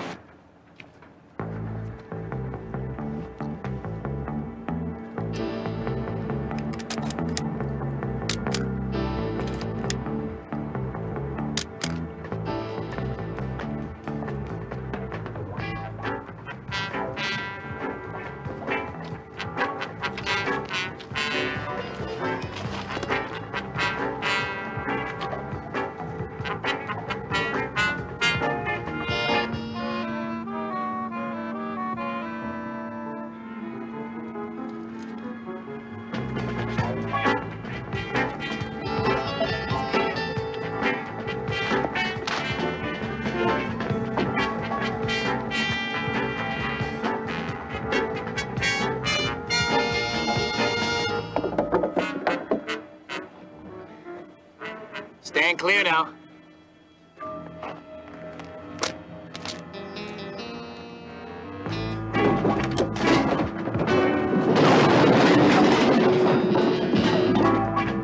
See, Cap? No pictures, no reporters, no problems.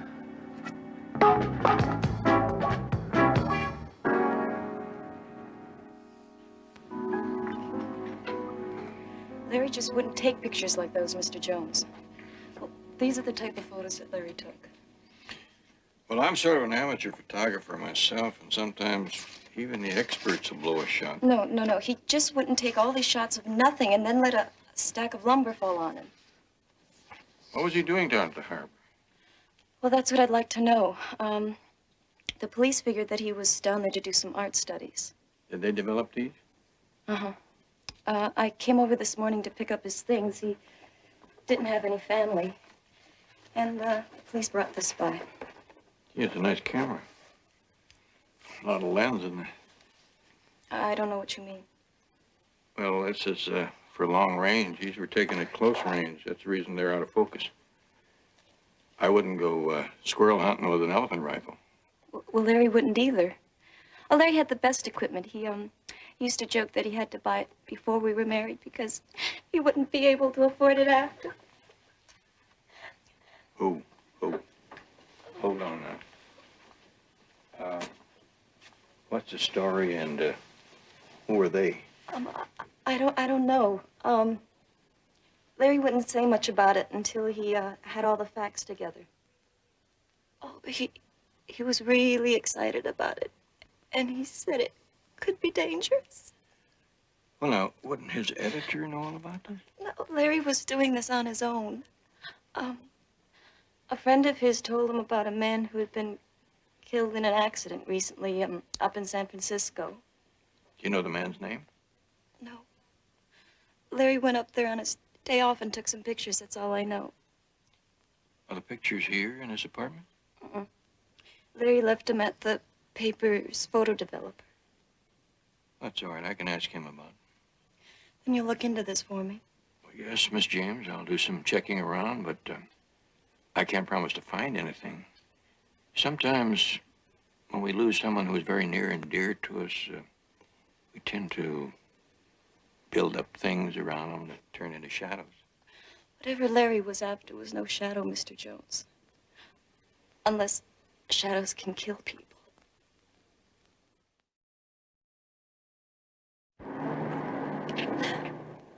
Oh, Daddy, thank you. You're the kindest man in the world. I have a feeling you love me only for my money. No, I love you for you. The patients at the hospital are going to love you for this $10,000. Well, it's money well spent. Besides, how could I resist the new secretary of the charity committee? Hey, is the office open? I have to make a phone call. Sure. You still fussing about that party tonight? No, it's all set. I've called the caterers, the florist, and my new dress is ready.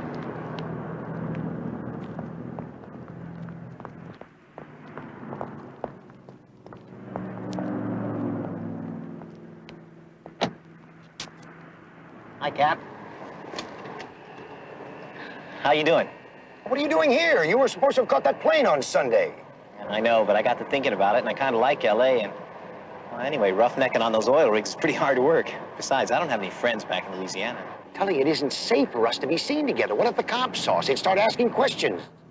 About what?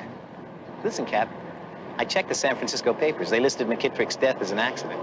The L.A. papers did the same thing about Palmer. Why sweat it? All right, all right. What is it you want? Money? Is that it? More money? Money? Yeah. Is that what you want? No, sir. You've been good to me, and I appreciate it. I just came by to say hello. All right, you said it. Now take off. I rented an apartment a few blocks away. You want to come over and have a beer? You did what?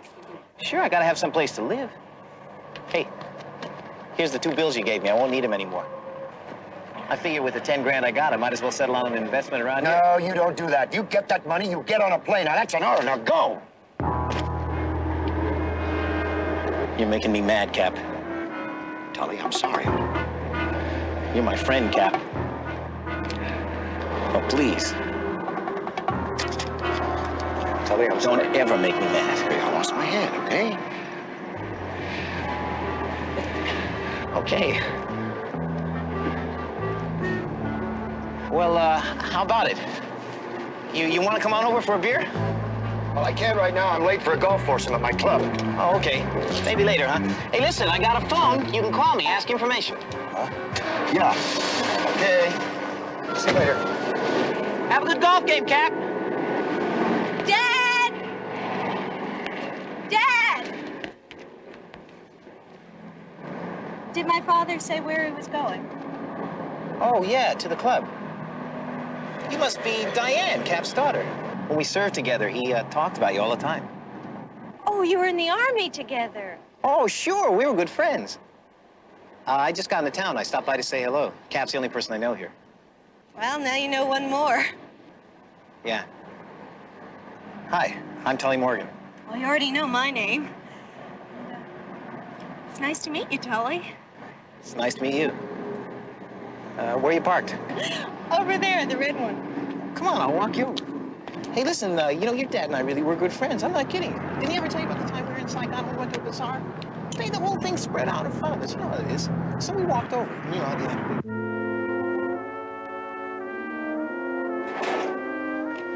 end. Yeah. Here you go, Barnaby. These are the pictures Palmer had me develop. Brought them in Saturday night when he got back from San Francisco. Thanks, Tom. Not much to those shots, Barnaby. Some stiff in the San Francisco morgue. Once you kill them and chill them, they all look alike. Yeah, not a pretty sight. Any idea who this is? There's a clipping on the back of one of those. John J. McKittrick, retired Sergeant Major, U.S. Army, was killed last night on Green Avenue when his car raced downhill out of control and plunged into the side of a building. McKittrick was pronounced dead on arrival at Mercy Hospital. Larry left that article with the roll of film. I stuck it on when I finished the prints. Isn't it coincidental? A reporter goes up to San Francisco on his day off to check out a routine accidental death. And on the next day, he is killed in an accident. Barnaby, I've been around here a long time. I could tell you a lot more strange ones than that. Larry's editor didn't know why he went up there. Did he mention anything to you? No. Besides, what difference would that make now, anyway? Well, I don't know yet. You mind if I use your phone, Todd? No, go ahead.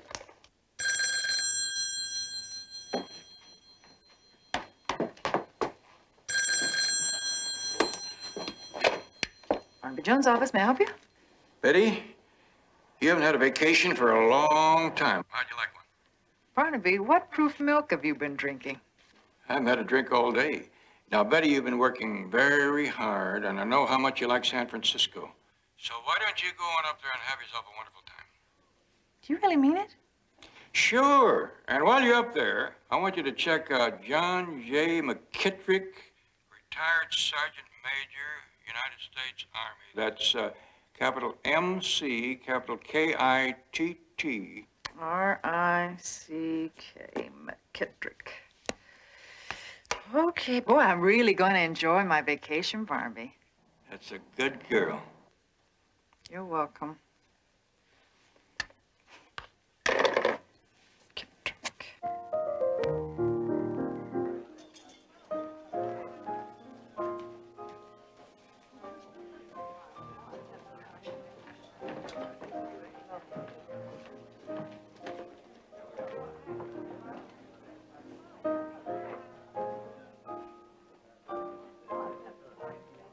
You look beautiful, honey. Thank you. I wish your mother had lived to enjoy all this. So do I. Oh, I rearranged the flowers after the florist left. How do they look? Just perfect. Oh, and the roses. Excuse me, Daddy. I have a surprise for you. Hi. Hi. Hi. Hi, Cap. Daddy, a good friend like Tully, you ought to be ashamed for not inviting him to the party. Well, everybody else was so much older. Except me. Tully's my date. That's all right, Cap. I like older people. I like young ones, too. Tully, what would you like to drink? I'll get it for you. No, that's all right. I can find it myself. I'm good at finding bars. Where did you meet him? At the office today after you left. Why?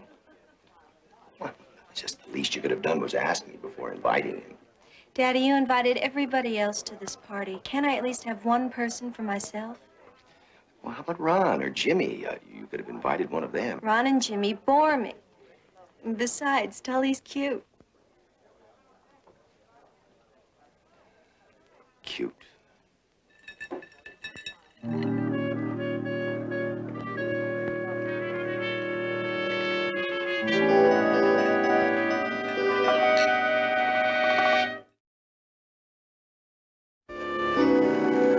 Just 1 second, Mr. Jones, and I'll have this finished.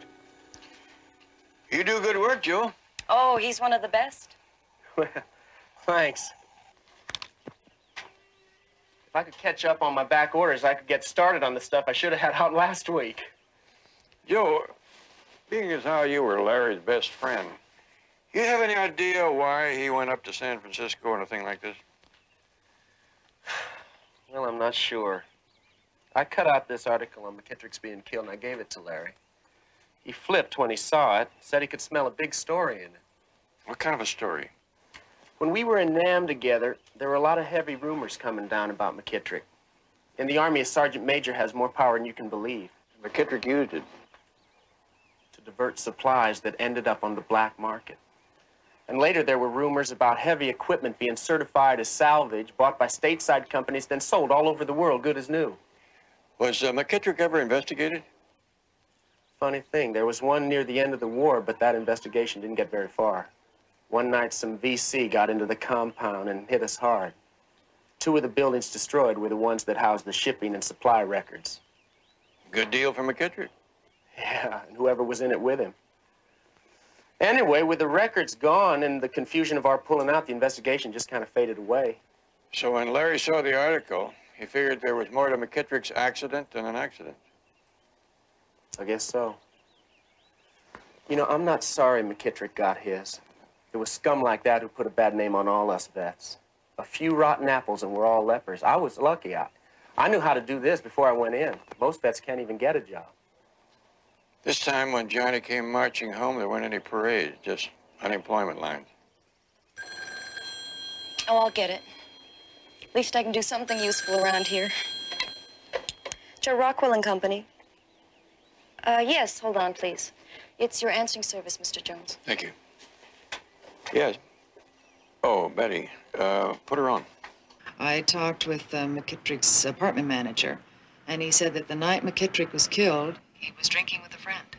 Drinking with a friend. Who? Well, the manager didn't know, but the manager's son saw the friend later on that evening when he took them some ice. Something about an old army buddy. Get a description, Betty. It's important. I will, as soon as the son gets back. Tomorrow sometime. Well, call me as soon as you hear. Bye. Bye. Well, seems McKittrick was drinking with a friend just before he died. Joe, you know anything about that Army investigation? No. But there's a man here in town who was on that investigation team. Sounds like an interesting man to talk to. His name's Maxwell Strager, but I don't know where he lives. Maybe I can find out. Tully is not our kind. Just who is our kind? Well, I don't know. Maybe is somebody you went to school with. Look, Tully is not very stable. He doesn't have a job. He keeps moving around. Well, he's got plenty of money. He's buying into a bar at the beach. He's what? That's what he said. He's going to come by in a few minutes and take me to see it. You made another date with him? Yes, and I really don't want to discuss it anymore.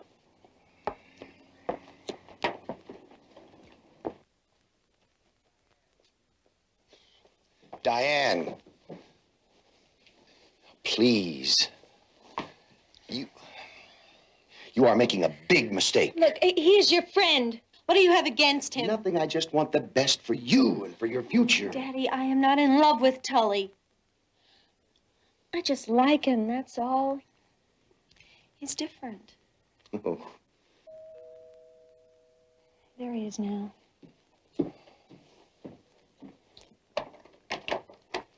Hello. My name is Barnaby Jones. I wonder if I could speak with Mr. Strager. Oh, sure, come on in. Dad? Dad, this is Mr. Jones. Oh, Mr. Jones of World Transit.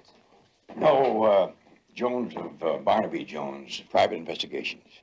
Sorry, what can I do to help you? Well, Mr. Strager, I have been told that while you were in the Army, you were a member of a team which investigated a Sergeant Major McKittrick. McKittrick, sure. Well, there's very little to tell. We were checking him out in Nam about some missing supplies. But there's very little to it because our records were destroyed during a raid by the Viet Cong. Do you happen to recall any of his friends? Oh, I wouldn't know anything about that. I didn't know him that well. Why all the interest? McKittrick was killed last Friday night in San Francisco in an accident. A young reporter, Larry Palmer, went up there to investigate the accident, and he was killed here on Sunday in an accident. It was so coincidental that I thought there might be some connection. Hi. Oh, hi. Hi, Cap. You ready to go? Sure, yeah. I'll see you later, Dad, okay? It was nice meeting you, Mr. Jones. Gee, I was going to ask your dad to come along, but I could see he was tied up in business, you know. Oh, that wasn't business. That was a private detective. Oh? What'd he want? Something about a sergeant major who was killed in an accident in San Francisco recently. Oh, and a reporter who was killed, too.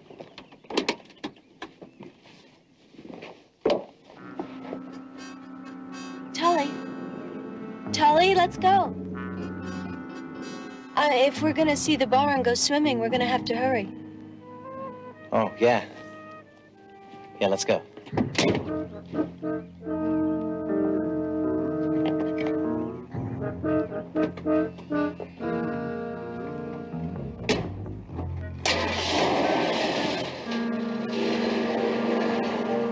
And you say McKittrick was living in San Francisco?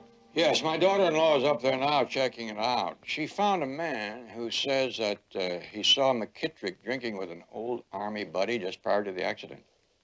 Man drinking with McKittrick, huh? I'm expecting a phone call from her with a description. When I get that, I can hook a few things together. McKittrick, Palmer, possible black market supplies, stuff like that. Well, that's very interesting. I want to wish you good luck. Thank you. And if I may borrow a phrase from Mark Twain, I've always found, Mr. Strager, that the harder I work, the luckier I get. Goodbye.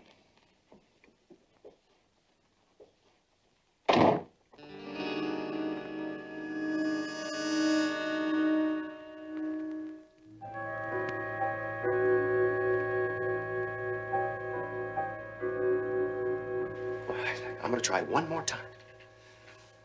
Jones is trying to get your description. You've got to get out of town. What for? I like it here. Oh, come on, Cap. I wish you'd seen that bar this afternoon. It's gonna be a real moneymaker. I'm not getting through to you, am I?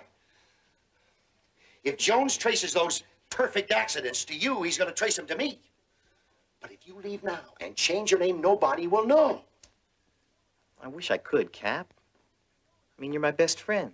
Okay. You know it's true. How many friends do you have that would kill 3 guys for you? 2 guys. 3. You're forgetting about the Corporal Adams in Nam. The one who found out about the heavy equipment deals you and Sergeant McKittrick were scamming? Hi. Tell you what I'll do. I'll find this Jones guy and I'll take him out. How's that? What will you do about his daughter-in-law? Take her out, too? Huh? If she's a problem, I'll snuff her, too. Don't worry. Oh, that's all. That's all. Oh, you are. Now, you just get going or I'll kill you, I promise. Don't, Cap. Please don't. For the last time, get going. Now, I never want to see you again. You got it? I got it. But I'll tell you what I will do. I'll just drop by the house and say goodbye to Diane. How's that? You go near her, I'll blow your brains out.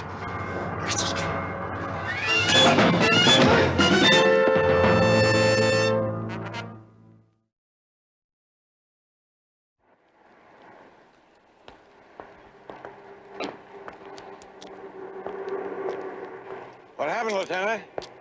Well, Mr. Mooney, the foreman, found Strager this morning. Looks like he fell down those stairs inside. It was a long fall. Accident? Yeah. What's your interest in this, Barnaby? Well, Strager had been supplying the answers to some questions for a client of mine. I called his house and it told me about this. You know, routine accidents are something I've been running across a lot lately. Listen, if you know something I don't, I always like to be informed. Well, Lieutenant, I don't know where I'm going myself yet, but when I get there, I'll sure let you know. Okay. I'll see you later. I got a million reports to do.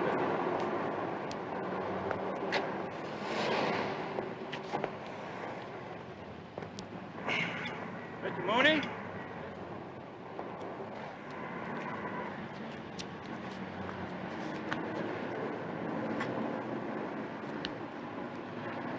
Mr. Mooney, I'm Barnaby Jones, private investigator. Oh? You worked here long? Yeah, about 25 years. Did Mr. Strager own the business that long? Oh, he bought it about 6 years ago. 6 years? That must have been while he was still in the Army. I didn't realize that captains made that kind of money. Well, I don't know what he paid for it, but it wasn't much. See, the business was in pretty bad shape until about 4 years ago when he got out of the Army. Then things really got to popping. Oh, yeah, all this heavy stuff. Oh, yeah, stuff was pouring in. We'd fix her up, ship her out, all over the world. Yeah, as I recall, this heavy equipment was kind of hard to come by then.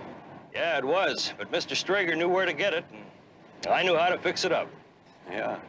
You must have been busy as a horse's tail during the fly season. Yeah, I sure was. 16-hour days. Is any record of exactly where it came from? Sure, that would be in the office files. Wonder if there'd be any possibility might take a look at the file. Well, I wouldn't mind, Mr. Jones, except that Mr. Strager came down here yesterday about 5 and boxed all those records up. I helped him carry them out to his car. He said he was taking them home. That's so. Well, thank you, Mr. Mooney. Thank you very much. You bet.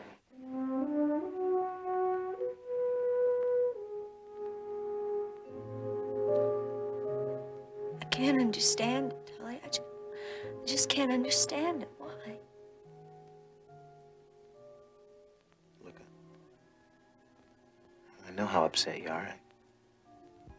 Have you eaten today? No. I'll tell you what. I can cook a little. I'll go into the kitchen and fix some eggs. Tomorrow when the maid comes, she can take it from there, okay?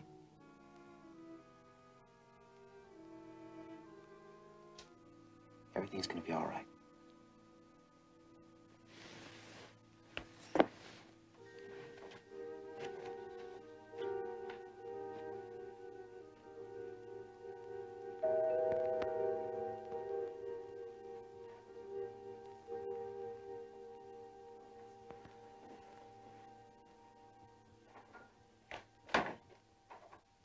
Strager. May I come in? Sure, come on in. I'm sorry about your father. And I hate to bother you at a time like this, but something important just came up. I'd like your permission to look at the company files your father brought home yesterday. Mr. Jones, I don't know what you're talking about.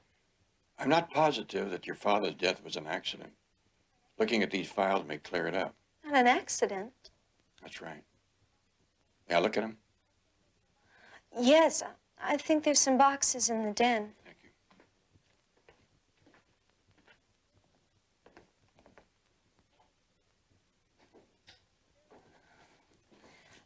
They're over there.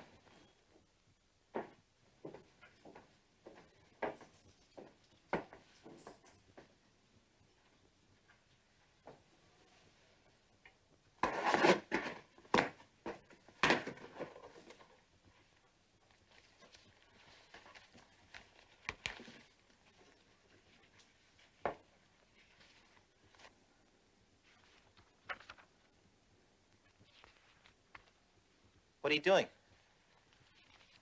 Oh, Mr. Jones, this is Tully Morgan. How do you do? Hello. Tully, Mr. Jones thinks that maybe my father's death wasn't an accident. He thinks there may be some kind of proof in the records to show it. Oh. Well, sure. Miss Strager, your father bought a lot of government heavy equipment in Vietnam. All of these papers were signed by a Sergeant Major McKittrick, the approving non-commissioned officer. You ever hear of him? No, not really. Why don't you ask Tully? He served with my father in Vietnam. McKittrick? No, I haven't heard of him. Diane. Look, your eggs are in the kitchen. I want you to go in there and get something to eat and try to rest. And I'll handle everything here, okay? You over there long? Nam? Part of 71, 72. Well, there are a lot of people there. I guess you wouldn't know them all. That's right. That's all right. I can check McKittrick's service record. Hello?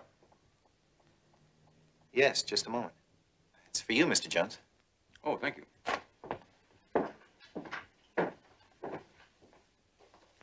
Yes. Oh, Betty here. Barnaby, I have that information for you. Good. What is it? He's about 6'2", light brown hair, strongly built, about 27, 28 years old, friendly smile. What color eyes? He didn't know. Well, that's fine, Betty. Why did you go out and buy yourself another dress? On me. Thanks. I'll see you later this afternoon. That daughter-in-law of mine loves to travel. She never misses a chance to go up to San Francisco. That's nice. Look, Mr. Jones, this has been awful tough on Diane. I think maybe I'd better go see about her. Sure. You ever get up there? San Francisco? Not for a couple of years. I don't like the fog. Some days things up there are clear as a bell on Sunday. Maybe so. Well, is there anything else I can do for you? No, this'll hold me for a while. Tell Miss Strager that I'll get these papers back to her in a couple of days. Sure thing.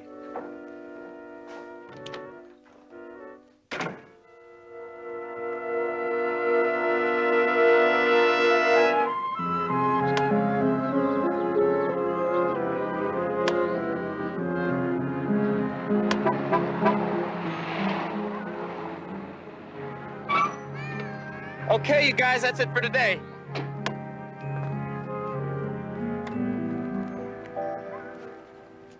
Hi, Mr. Jones. Joe, I thought you told me you had a lot of work to do. You don't call this work? Those guys run me ragged. Yeah, I can see what you mean. Joe, when you were in Vietnam, did you ever meet a fellow named Morgan? Tully Morgan? Yeah. I met him once, and I heard a lot about him. He was in Captain Strager's outfit. What kind of a soldier was he? Not worth a damn. He got in a fight with another corporal and killed the guy. Claimed it was self-defense. He got out of it. How? He lucked out. Captain Strager and Sergeant Major McKittrick saw the fight, but it happened so fast they couldn't stop it. They said at the court-martial that the other guy came at Tully with a knife. Tully was a black belt karate expert. He killed the guy. McKittrick testified for him? Yeah. It's nice to have friends like that. Yeah. Then what happened? Well, there's something in Tully's records about past fights, instability, stuff like that. The Army booted him out as an undesirable. That's the last I heard of him. Is that any help to you? Terrific. Thanks a lot, Joe.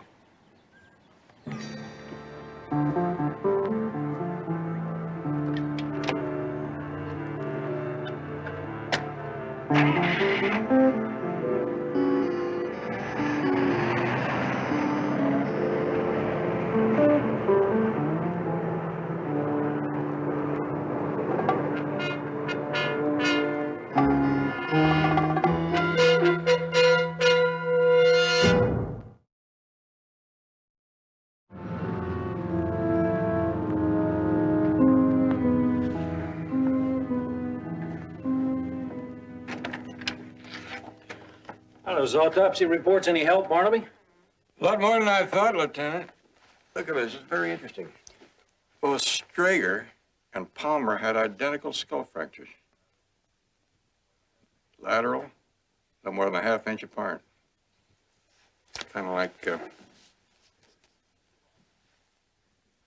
Karate? Maybe. Maybe not. Those autopsies show several other fatal injuries. Yeah, but those other injuries could have occurred after the skull fracture. And the autopsy wouldn't indicate it. There's no proof of anything like that, Barnaby? Well, let's do a little supposing. Two guys in Vietnam are ripping off the government.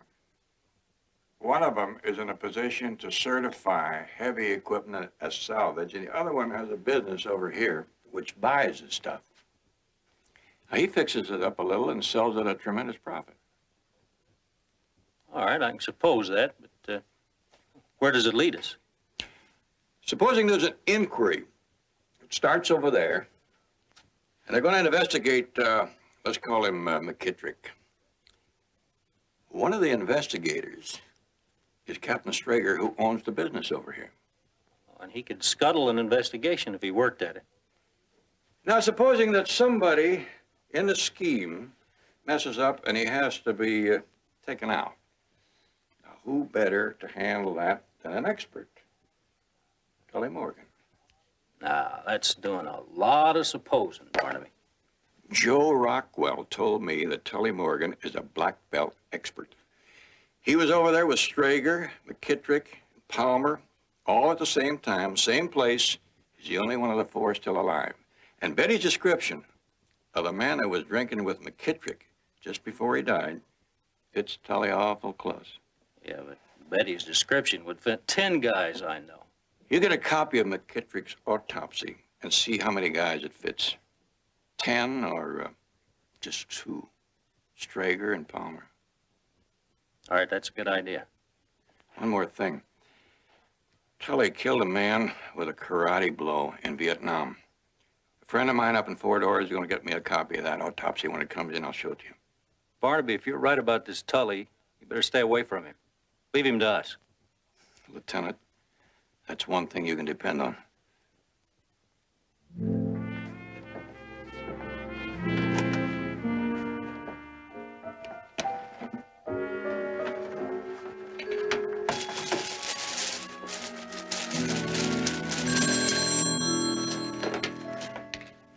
Barnaby Jones' office. May I help you? No, I'm sorry. He's out of the office right now. Can I take... Well, yes, I can have you meet you there. And the name was Rockwell? That's right. Joe Rockwell. Thanks a lot.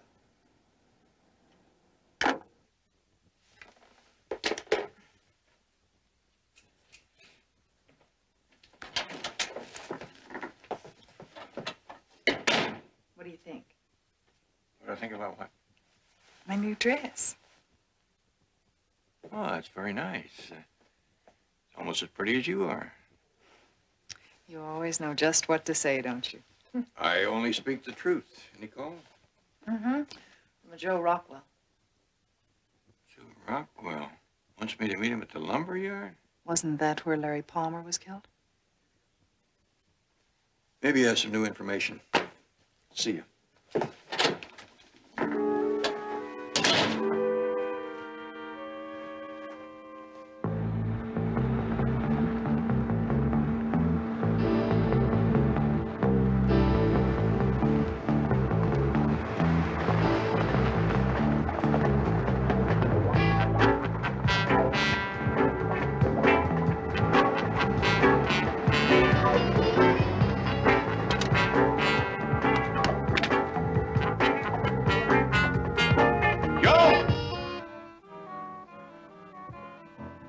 Joe Rockwell?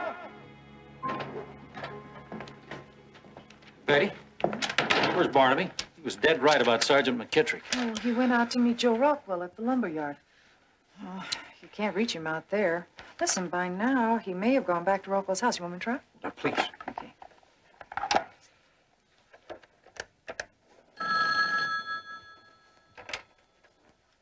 Rockwell? This is Betty Jones, Mr. Rockwell. Did Barnaby come back there with you? Come back from where? Didn't you call a while back and ask Barnaby to meet you at the lumber yard? No, it wasn't me. Thank you, Mr. Rockwell. He didn't know anything about meeting Barnaby at the lumber yard. John, somebody set him up. Tully, meet your phone. Right here, Mr. Jones. I'll kill you before you ever touch that gun, Mr. Jones. Didn't expect to find me here, did you? I wasn't too surprised. A hit dog usually hollers first and then tried to bite back. Oh, I bite hard, Mr. Jones.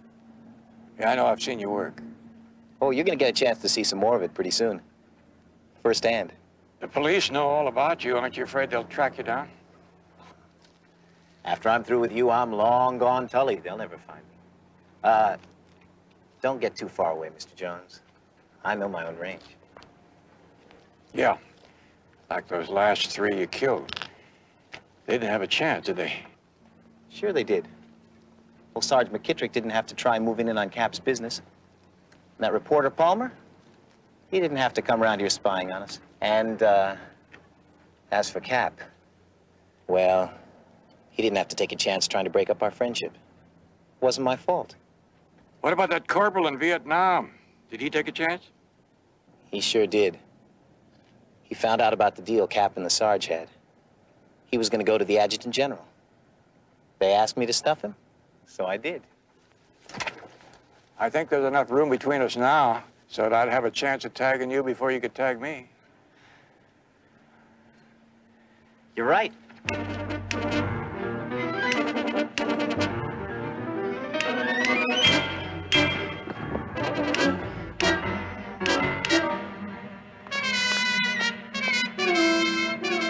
Come on out, Tully. The game's over.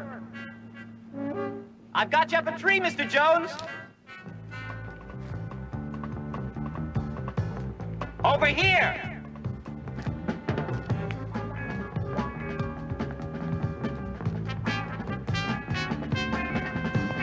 Come on out, Tully. Let's see how good you are when somebody's ready for you. Come and get me.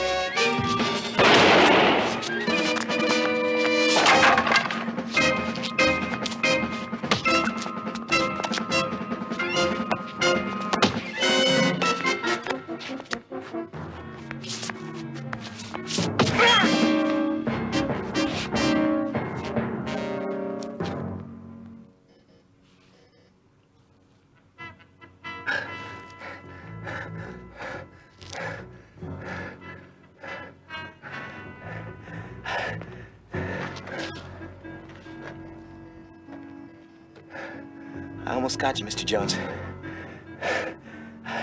I came pretty close. Close ones only count in the game of horseshoes, Tully.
Barnaby Jones, a Quinn Martin production. Starring Buddy Epson. Also starring Lee Merriweather, with guest stars Leslie Charlson, Frank Marth, Robert Hogan, special guest star Tim O'Connor. Tonight's episode, Honeymoon with Death.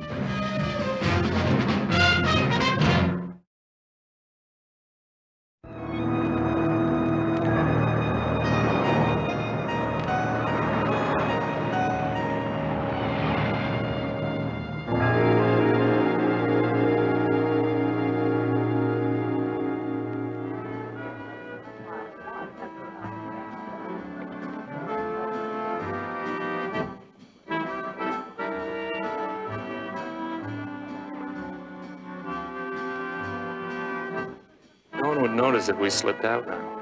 Oh. Now, how often does a girl get married? Let's not rush it. I want to remember this for a long time. You happy? What do you think? I think I'm gonna love being married.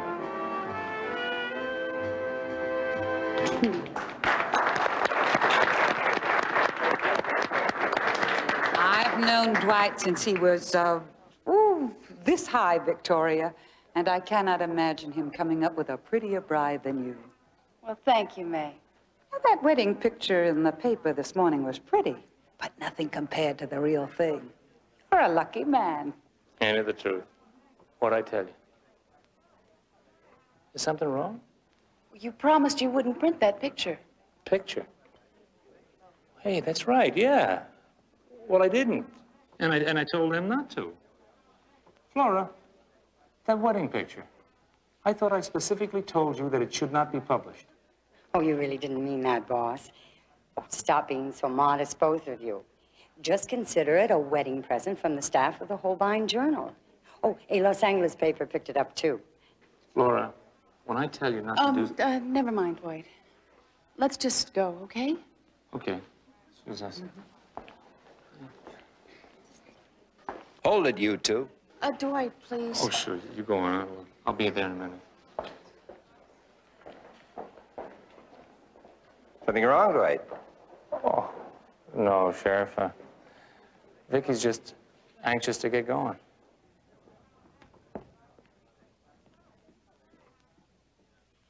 Have you seen this girl around here?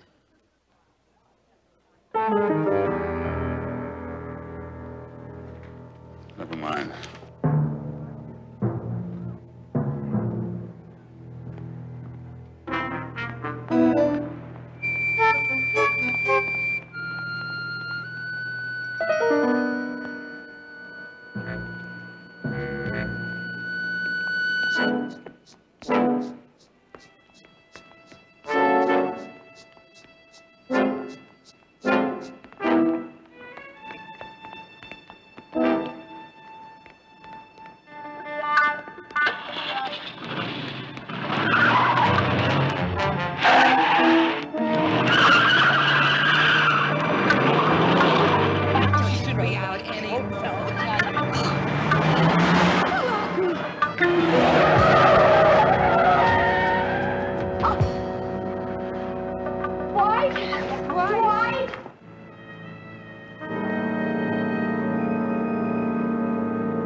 Yeah, I didn't think you'd be wanting another interview so soon, especially on your wedding day. Thought you'd be on your honeymoon. What's wrong? She's gone, Barnaby. My wife. She drove off right after the wedding. Are you telling me that your wife drove off without you? I know how it sounds. They're all giving me the horse laugh back in town, but it is no joke. She went in to get out of her gown, and instead she took off in my car. It has been 4 hours. Well, in my day, They had an expression, I think it was called wedding night jitters. I thought of that too, but Vicky isn't an old-fashioned girl in that sense. You don't have to be old-fashioned to have second thoughts about marriage these days. But that doesn't explain why she was so upset about having a picture in the paper. You mean that wedding picture you printed? She never explained why, but she just made me promise that it would not be in the paper. My staff didn't listen, and it ran it anyway. When did she see the picture? Just before she took off. Barnaby, she was scared. I could see it in her face. You check everywhere? Her apartment? Friends? She's disappeared completely. Barnaby, you know I wouldn't bother you on your vacation unless it was so important. Well, I'll tell you what we do. We go over to your office, and if she hasn't tried to contact you by now, I'll check into it for you. Thank you.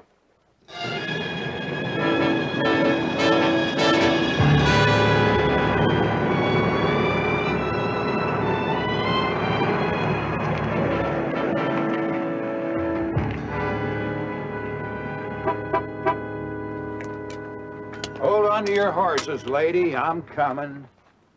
Fill it up with premium. Does that phone work? Yeah, if you got a dime. Don't worry about being late, though. Just keep the groom waiting a little. He'll stay on his toes more afterwards. Then you don't know anything about her? You never asked her anything about her family? No. And when I started to ask, well, she didn't say so in so many words, but, well, I could tell she didn't want me to question her. Didn't that make you a little curious? To tell you the truth, Barnaby, she was a dream that walked in my office 2 months ago, and I've been afraid that she'd go poof ever since. Holbein Journal. Just a moment, operator. Mr. Kincaid, Victoria, collect. Well, what are you waiting for? Accept the charges. You see, I told you, she got over the jitters. Yes, operator, we'll accept. Oh, Vicky, Dwight? Oh, Dwight.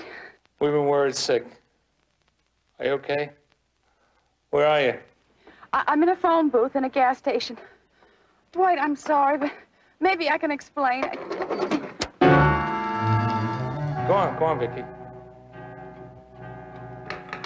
Operator?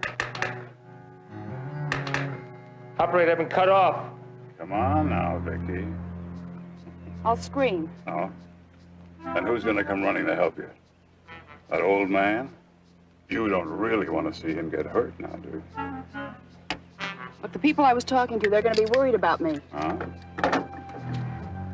Well, what about Mr. Fannin? Don't you think he's worried about you? He's worried sick. Stuart worried about me? Listen now, he's had us looking all over for you since you took off. Oh, Toby, call him up and let him know we found her. Then get a car out of here. Come on. Her name is Lily Mendicant, Miss Lily. Miss Lily? Yes? We had a collect call here a little while ago, and we were cut off. I wonder if you could give me that number. Well, now, let me look it up. There was a collect call. You should... Let's see. Yes, I have it right here. 555-7781. 555-7781. Thank you. You're welcome. Where would that call have come from? Well, then that would be, Hayden's gas station in Packerville. I see. Hayden's gas station in Packerville.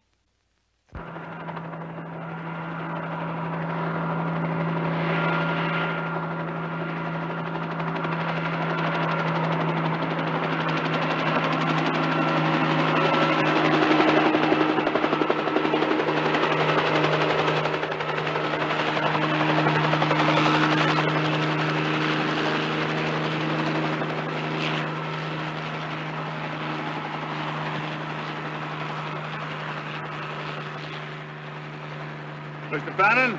Mr. Cross? Where is she? When Toby called, I suggested we rent something in the area, something secluded, until we get what we've come for. Yeah, I found a place in the hills. Toby's there with her now. Did she say anything? No, sir. I'm afraid that cooperation's not going to be one of her middle names. How did you find her? There was a picture in one of the L.A. papers. I started tracking it down and... What picture? Mr. Fannin, Victoria was married this morning.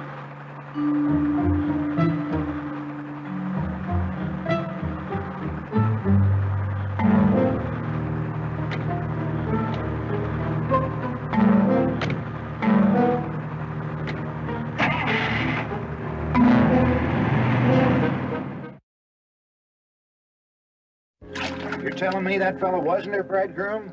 Boy, sure had me fooled. What kind of looking man was he? Tall man? Short? Well, you mean the one that was dressed in the fancy cowboy outfit. He had blonde hair. He was kind of tall. I had to look up to him. About, I'd say, 40 years old. In a cowboy outfit? Barnaby, there was a man dressed like that back at the hotel. There was? During the reception, he was in the lobby. You buy any gas? Yeah, 10, 12 gallons, something like that. You paying cash or credit card? Credit card. Here's your receipt, sir. Yeah, you want to see it? Just a second.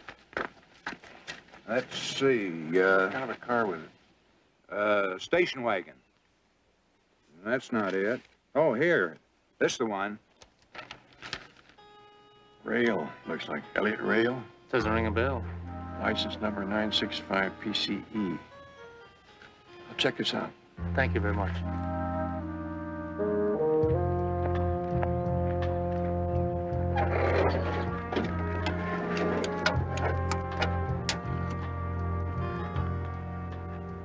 Operator, I'd like to make a collect call to area code 213.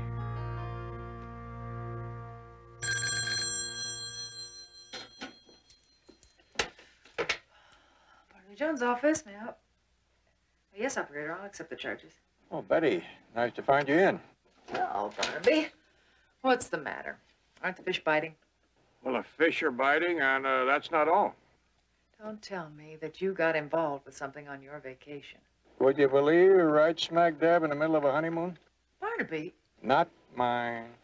I'll tell you about it when I see you. Betty, I want you to check a license number 965 PCE. It's a station wagon, driver's name, Elliott Rail. R-A-I-L. Barnaby, if you have all this, why do you need me? Because I need Mr. Rail's address and anything else you can dig up. I'll get right on it. Thanks.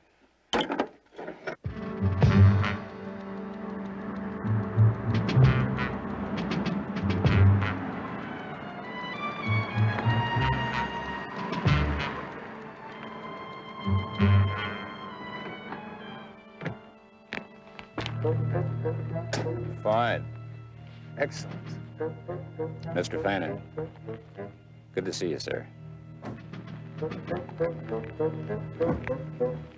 Where's Victoria? In the upstairs bedroom. She can't get out. This way, sir.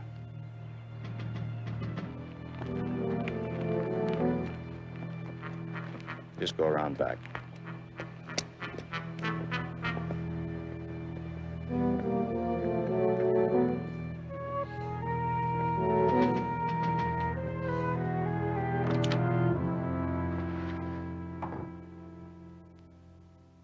And away she went, like a thief in the night.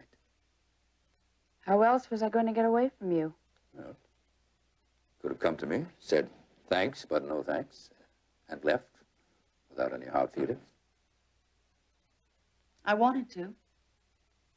I wanted to say a lot of things, but I couldn't. And anyway, you never would have let me go that easily. Conceit doesn't become you, my dear. Even though you are one of the most sensational women I've ever seen in my life. I do let go of things sometimes, especially when I'm being clawed and bitten. By me? Oh, I think you have me confused with one of your other women.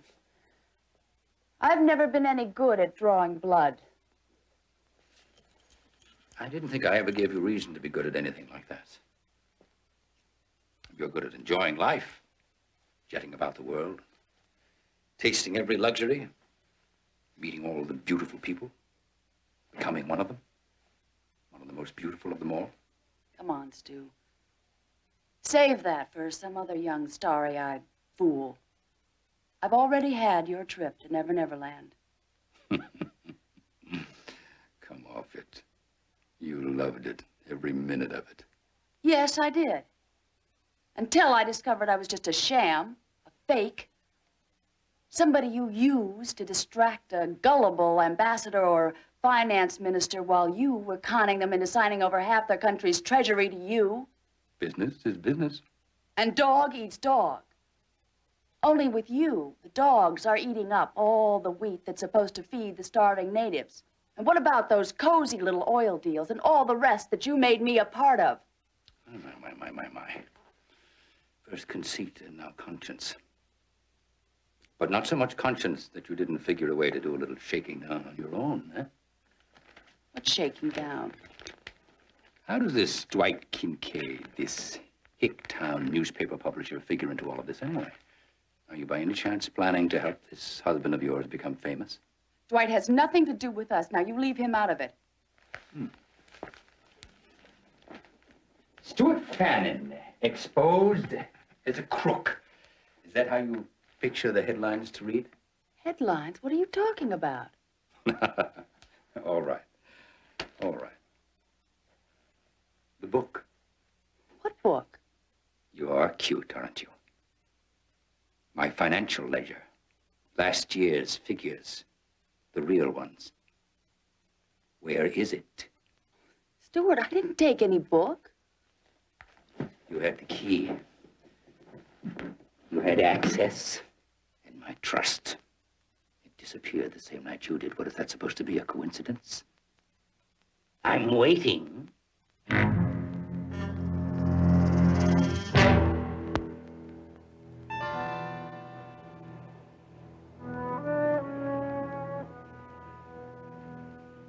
Yes, sirree. Interested in the station wagon, eh? I can let you have this little fella really cheap. Mr. Jones, Barnaby Jones. I'm a private investigator.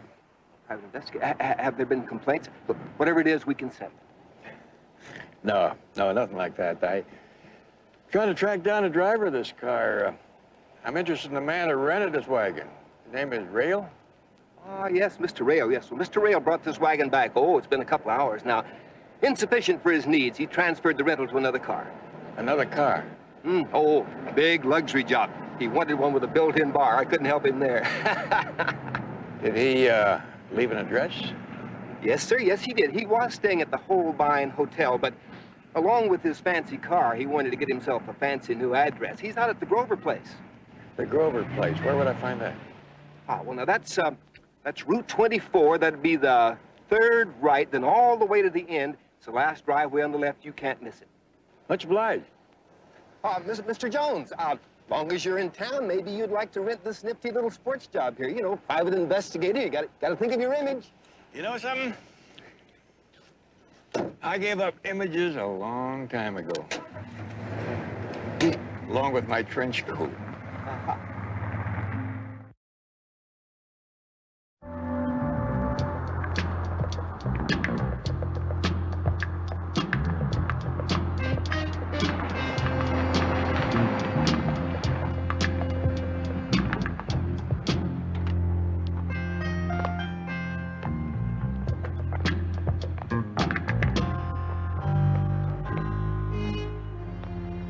What can I do for you? I'm looking for Elliot Rail. That right. What for? You wouldn't be Mr. Rail, would you? I hear that he likes to wear fancy Western clothes like you're wearing. Well, what's this all about? I understand you got into a car with a lady named Victoria Kincaid in a gas station in Packerville. Oh? Now, where'd you get that? What's the problem, Elliot? Well, how can I help you, Mr. Jones. Barnaby Jones. I'm a private investigator. I'm trying to locate a Victoria Kincaid. And your name? Cross. Edward Cross. Kincaid. Isn't that the woman you mentioned before? Well, go on, don't be modest. Tell the man what a good Samaritan you are. Oh, well, I promised that I wouldn't say anything. She was running away from her husband, didn't you say? Called her wedding a big mistake. That's right. That's right. She was very, very upset. When Toby and I drove into the gas station, she asked us if we were going her way. Toby? Oh, he's an associate of mine. Toby drove her car? That's right. Then we switched back about, it must have been an hour. She said she was feeling much, much better. And she drove away in her own car? That's right. Last time I saw her, she was headed down 395, hugging that speed limit. 395, that would take her to San Bernardino. And then after that? Well, for that, you'll have to trace her through San Bernardino, won't you? Now, if you don't mind, Mr. Rail and I have some business to attend to. Oh, yeah, sure. Thank you for your help.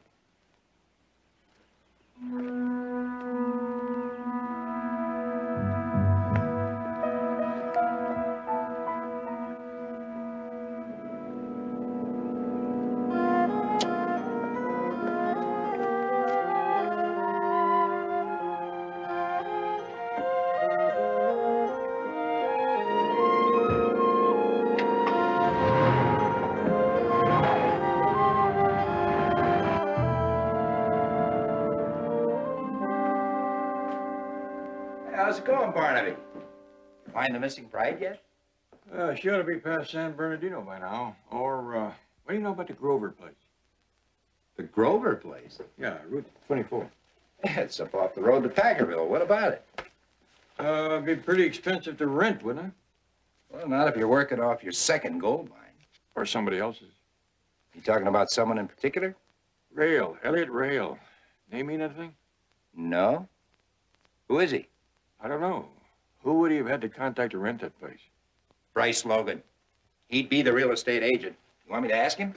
Yeah, you know, the funny thing about this case, it gets more and more expensive. An ordinary station wagon turns into a luxury sedan. A hotel room turns into the Grover place. Have you heard of anyone very, very rich blowing into town lately? No. Except one of my deputies, Bud Spencer, says he saw some VIPs land today in a helicopter. Who were they? I don't know exactly. He said the chopper had a name on the side. You want to get me Bud Spencer at his home, please?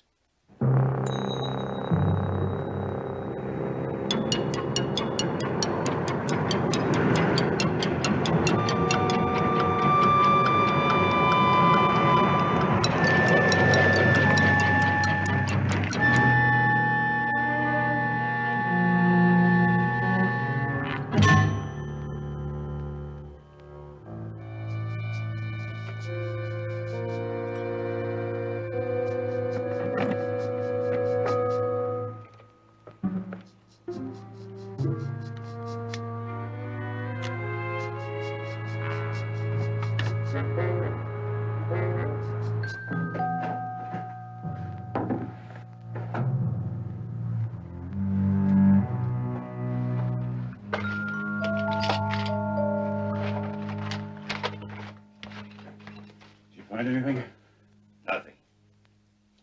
Look, check in there again. It's got to be here someplace. Why? Just because she was going to move in with this guy, that doesn't mean she'd bring it in with her. She's probably got it locked away someplace. We'll talk about it later, okay?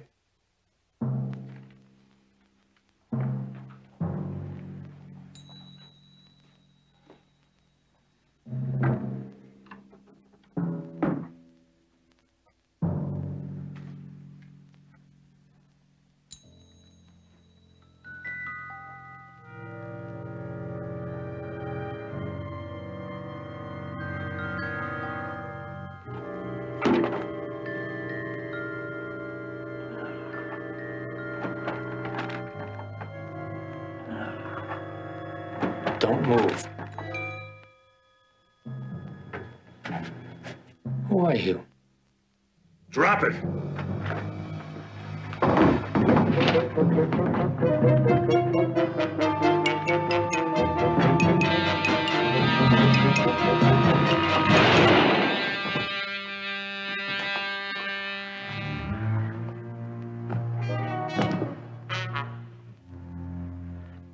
Let's get out of here.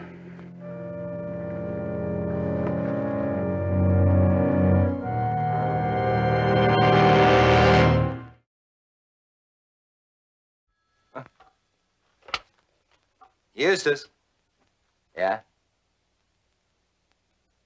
What? I'll be right there. Dwight Kincaid's been shot.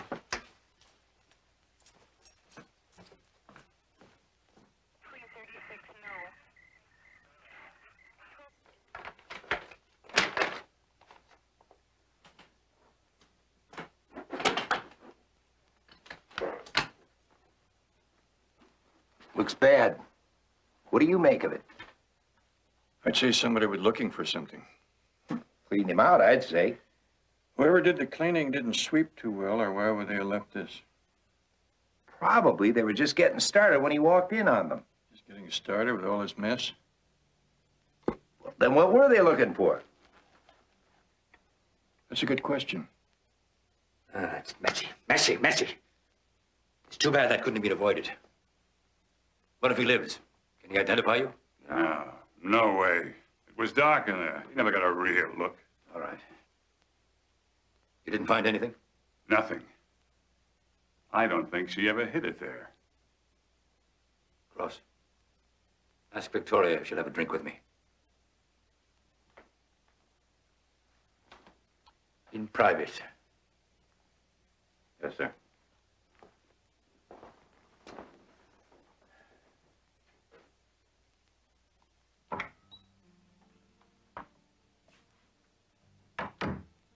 He wants to see you.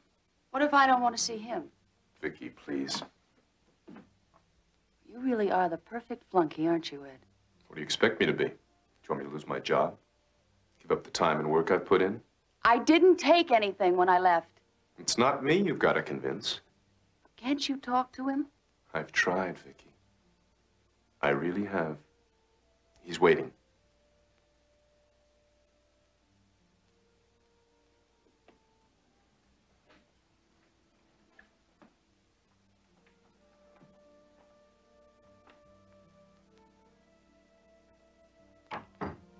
You used to like the way I made old fashions.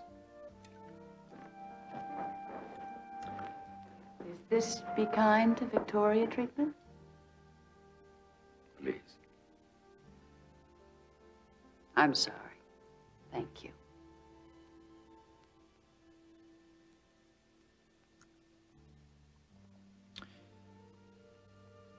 You used to like a lot of things that I did. Well, I was young then. What girl that age wouldn't? You were rich, powerful, a doer. A little good looking. Yes.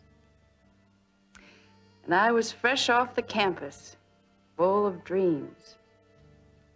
I opened a few doors for you. I showed you some rooms that you never knew existed. I never thought life could be so fantastically exciting.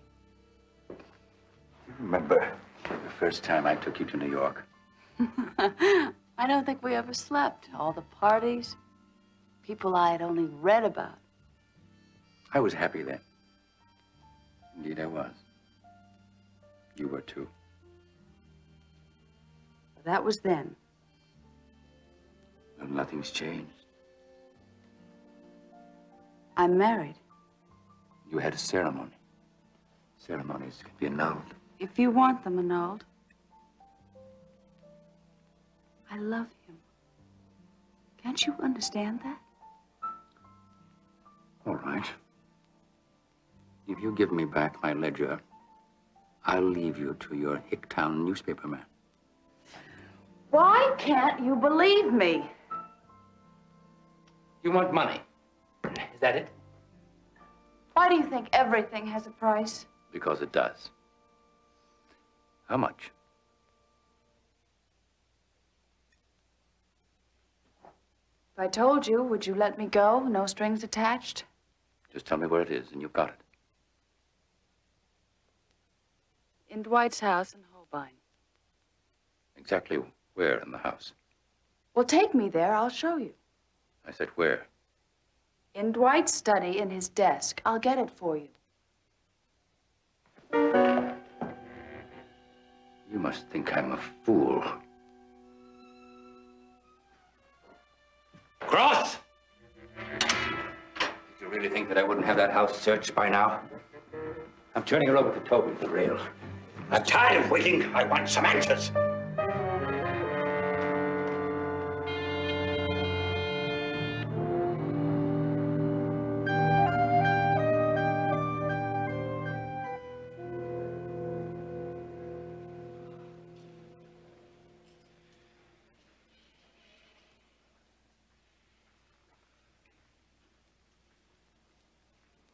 Betty?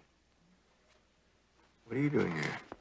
Oh, and I couldn't reach you at the motel last night. I had all this fabulous research that I did on the Minister. I mean, you did ask for it. I see.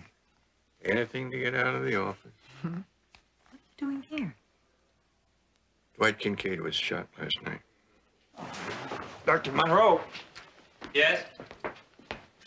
Anything new on Dwight Kincaid? No, not yet, I'm afraid. It's really too early to tell, especially after all night on the operating table.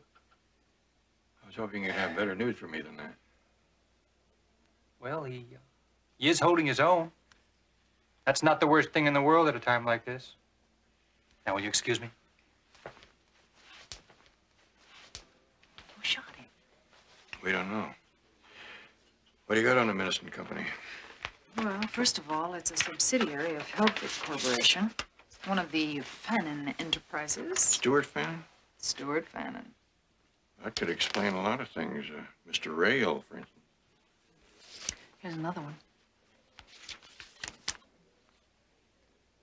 Well, what do you know about that? Fannin's private secretary, Victoria Norris. Then, nowadays she is Mrs. Dwight Kincaid. No wonder she got so upset when he printed her picture. Do you think that's who she's running from, Stuart Fannin? No, Betty. I think it's Stuart Fannin has found her.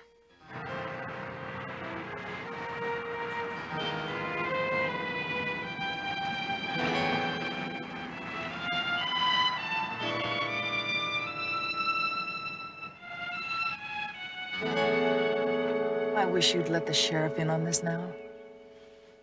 I think I better get a little more information before I do something that'll embarrass everybody. All right, but if you're not back here in 20 minutes, I'm going to bring the sheriff back up here with or without your approval. In 20 minutes, you'll have it.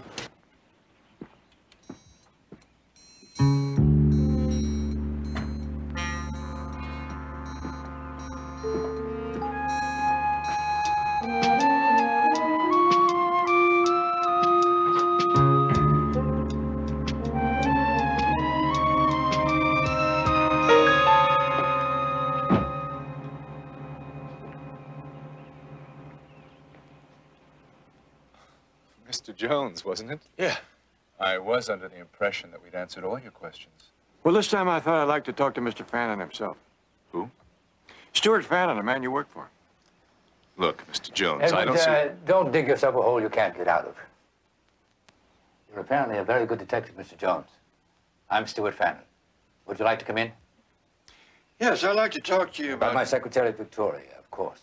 Next time we need a detective in Los Angeles, we call this man.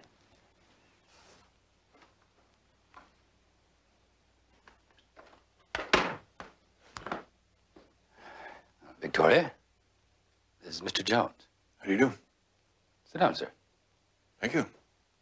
Mr. Jones, didn't Dwight do an interview with you just a couple of days ago? Yes. And then he hired me to find you.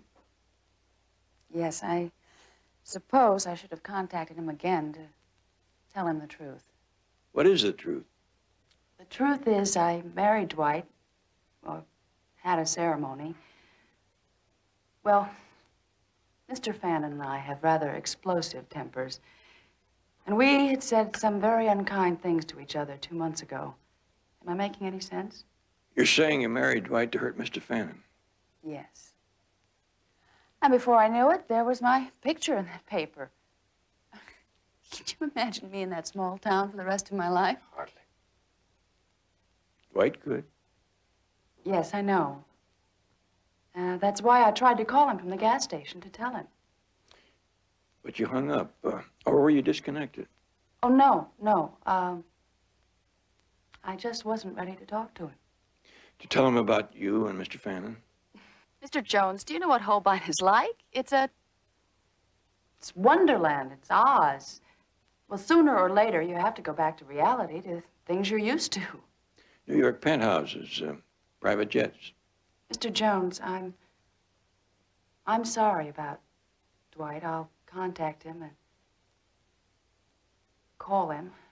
I hope he'll forgive me. If he recovers. Well, there are lots of other women, and he's a very attractive man. I didn't mean recover from you, Mrs. Kincaid. I meant recovering from a bullet somebody put into him last night. Are you all right? Oh, yes, I fell last night. Well, was it serious? Will he be all right? They don't know yet. It's still touch and go. This is really very unfair of you, Mr. Jones, bringing this up right now, just when Victoria has felt relieved about her choices. I'm sorry, Mr. Jones. I hope he'll be all right. As we all are, of course. And now, if there's nothing further. Well, I guess we don't have anything further to talk about. Thank you very much for your frankness, anyway. Mr. Fannin? Mr. Jones?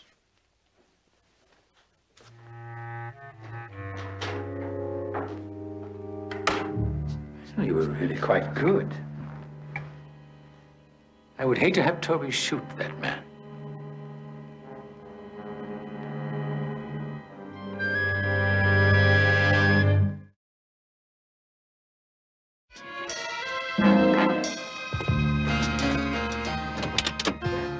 I was just about to go for the sheriff. I think that might not be a bad idea anyway.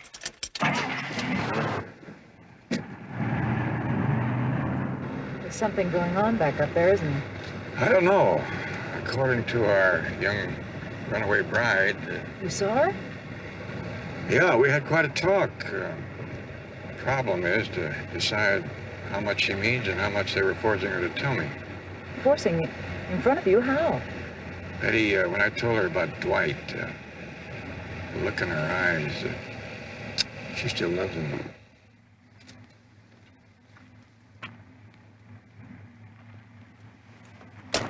Barnaby, you're not going back up there, are you? Her eyes didn't lie to me, Betty. Fannin is holding her against her will. The time has come when we've got to start thinking about her life. All right. Stuart Fannin is a ruthless businessman, but he certainly wouldn't kill her, would he? She ran away once. He went to great effort to bring her back. And he obviously doesn't want to let her go. But that doesn't explain searching Dwight's place or putting a bullet in him. Victoria has something that Fannin wants. Barnaby, I'll be back in a half an hour with the sheriff. I mean, it's not necessary for you to put yourself on the line.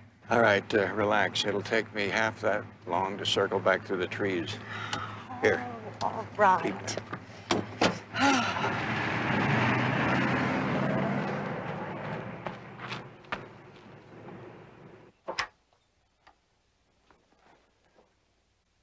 Can I come in? Fannin doesn't know I'm here, Vicky. I came on my own. It's gone way too far already. God only knows where it's going to stop. I've never seen him like this. There's no telling what he'll do next. After last night, killing me is about the only thing left. That's what I mean. If he does go off the deep end, that makes me an accessory. And that's where I draw the line. I'm getting you out of here before it's too late. Was Rail out there and Toby? Toby's out front. I'll leave the door unlocked. You go when I get Rail out of sight. Meet me at the garage. All right. Ed, thank you.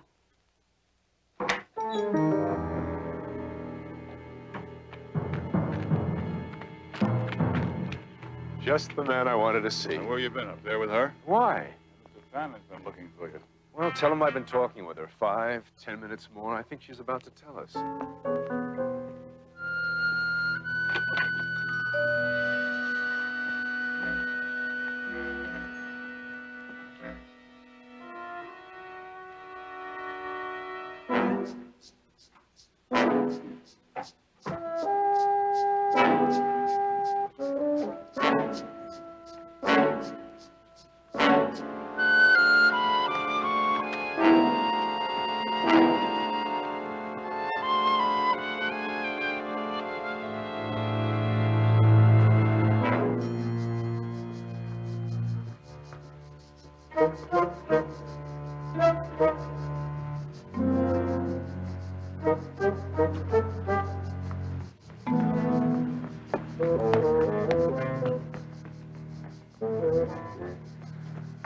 We'll take your car down the back road. I think we can make it. Well, what about you when Stuart finds out what you've done? He won't find out. I'll be back before he knows you're gone.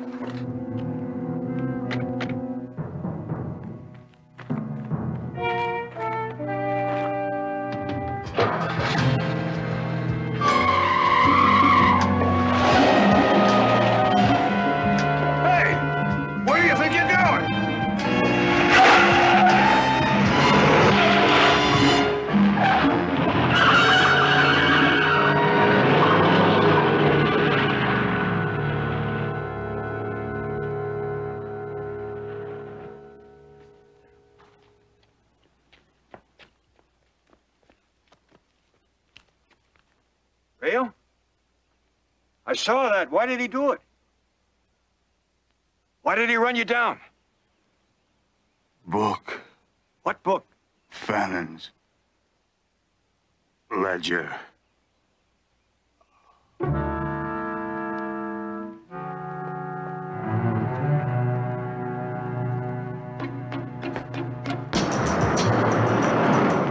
are you going to do when they find out about Rail? Don't worry about it. You're not doing this to help me, are you?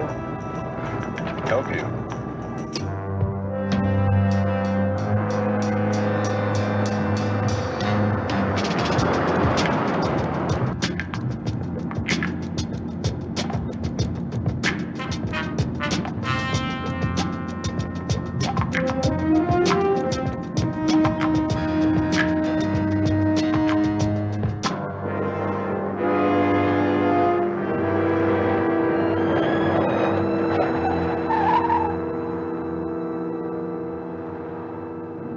Of course I knew you didn't take the book. How could you take it when I took it? You took it. Well, you know how it is working for an unpredictable employer like Fannin. I needed insurance, an edge. Something to hold over him if he ever tried to fire me. And all this time, you let them think I had it. Well, you just had the bad luck to leave the night I took it. Now you've escaped, killed Rail, and disappeared. They'll find your car here. But this time, the bad penny's never going to turn up again.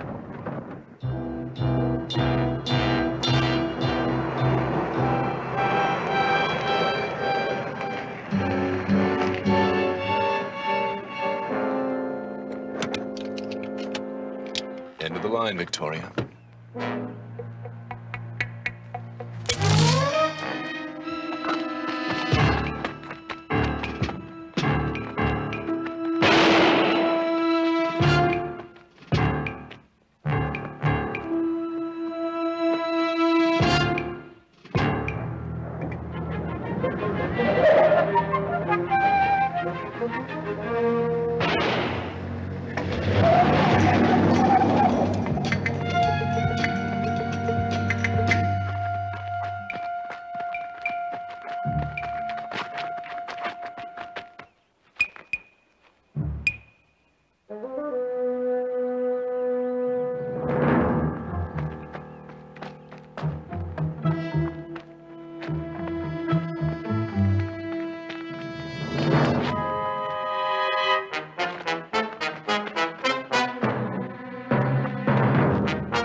All right.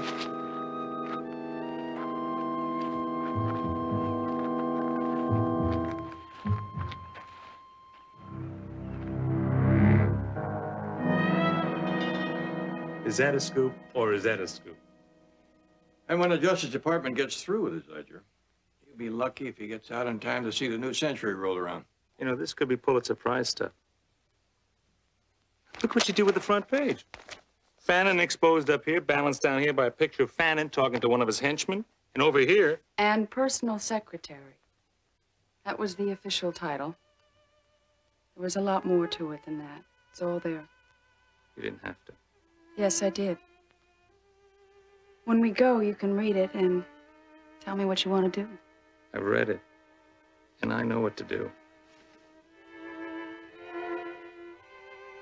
Well, folks, if you'll excuse me, there's a lake full of fish out here that my reel and I have been neglecting. Barnaby, do you remember the Dichter murder case? Yes? Well, you had said that you were coming back into town tonight, so when they called, I agreed to a meeting at 7. You did. Well, folks, see you next trout season.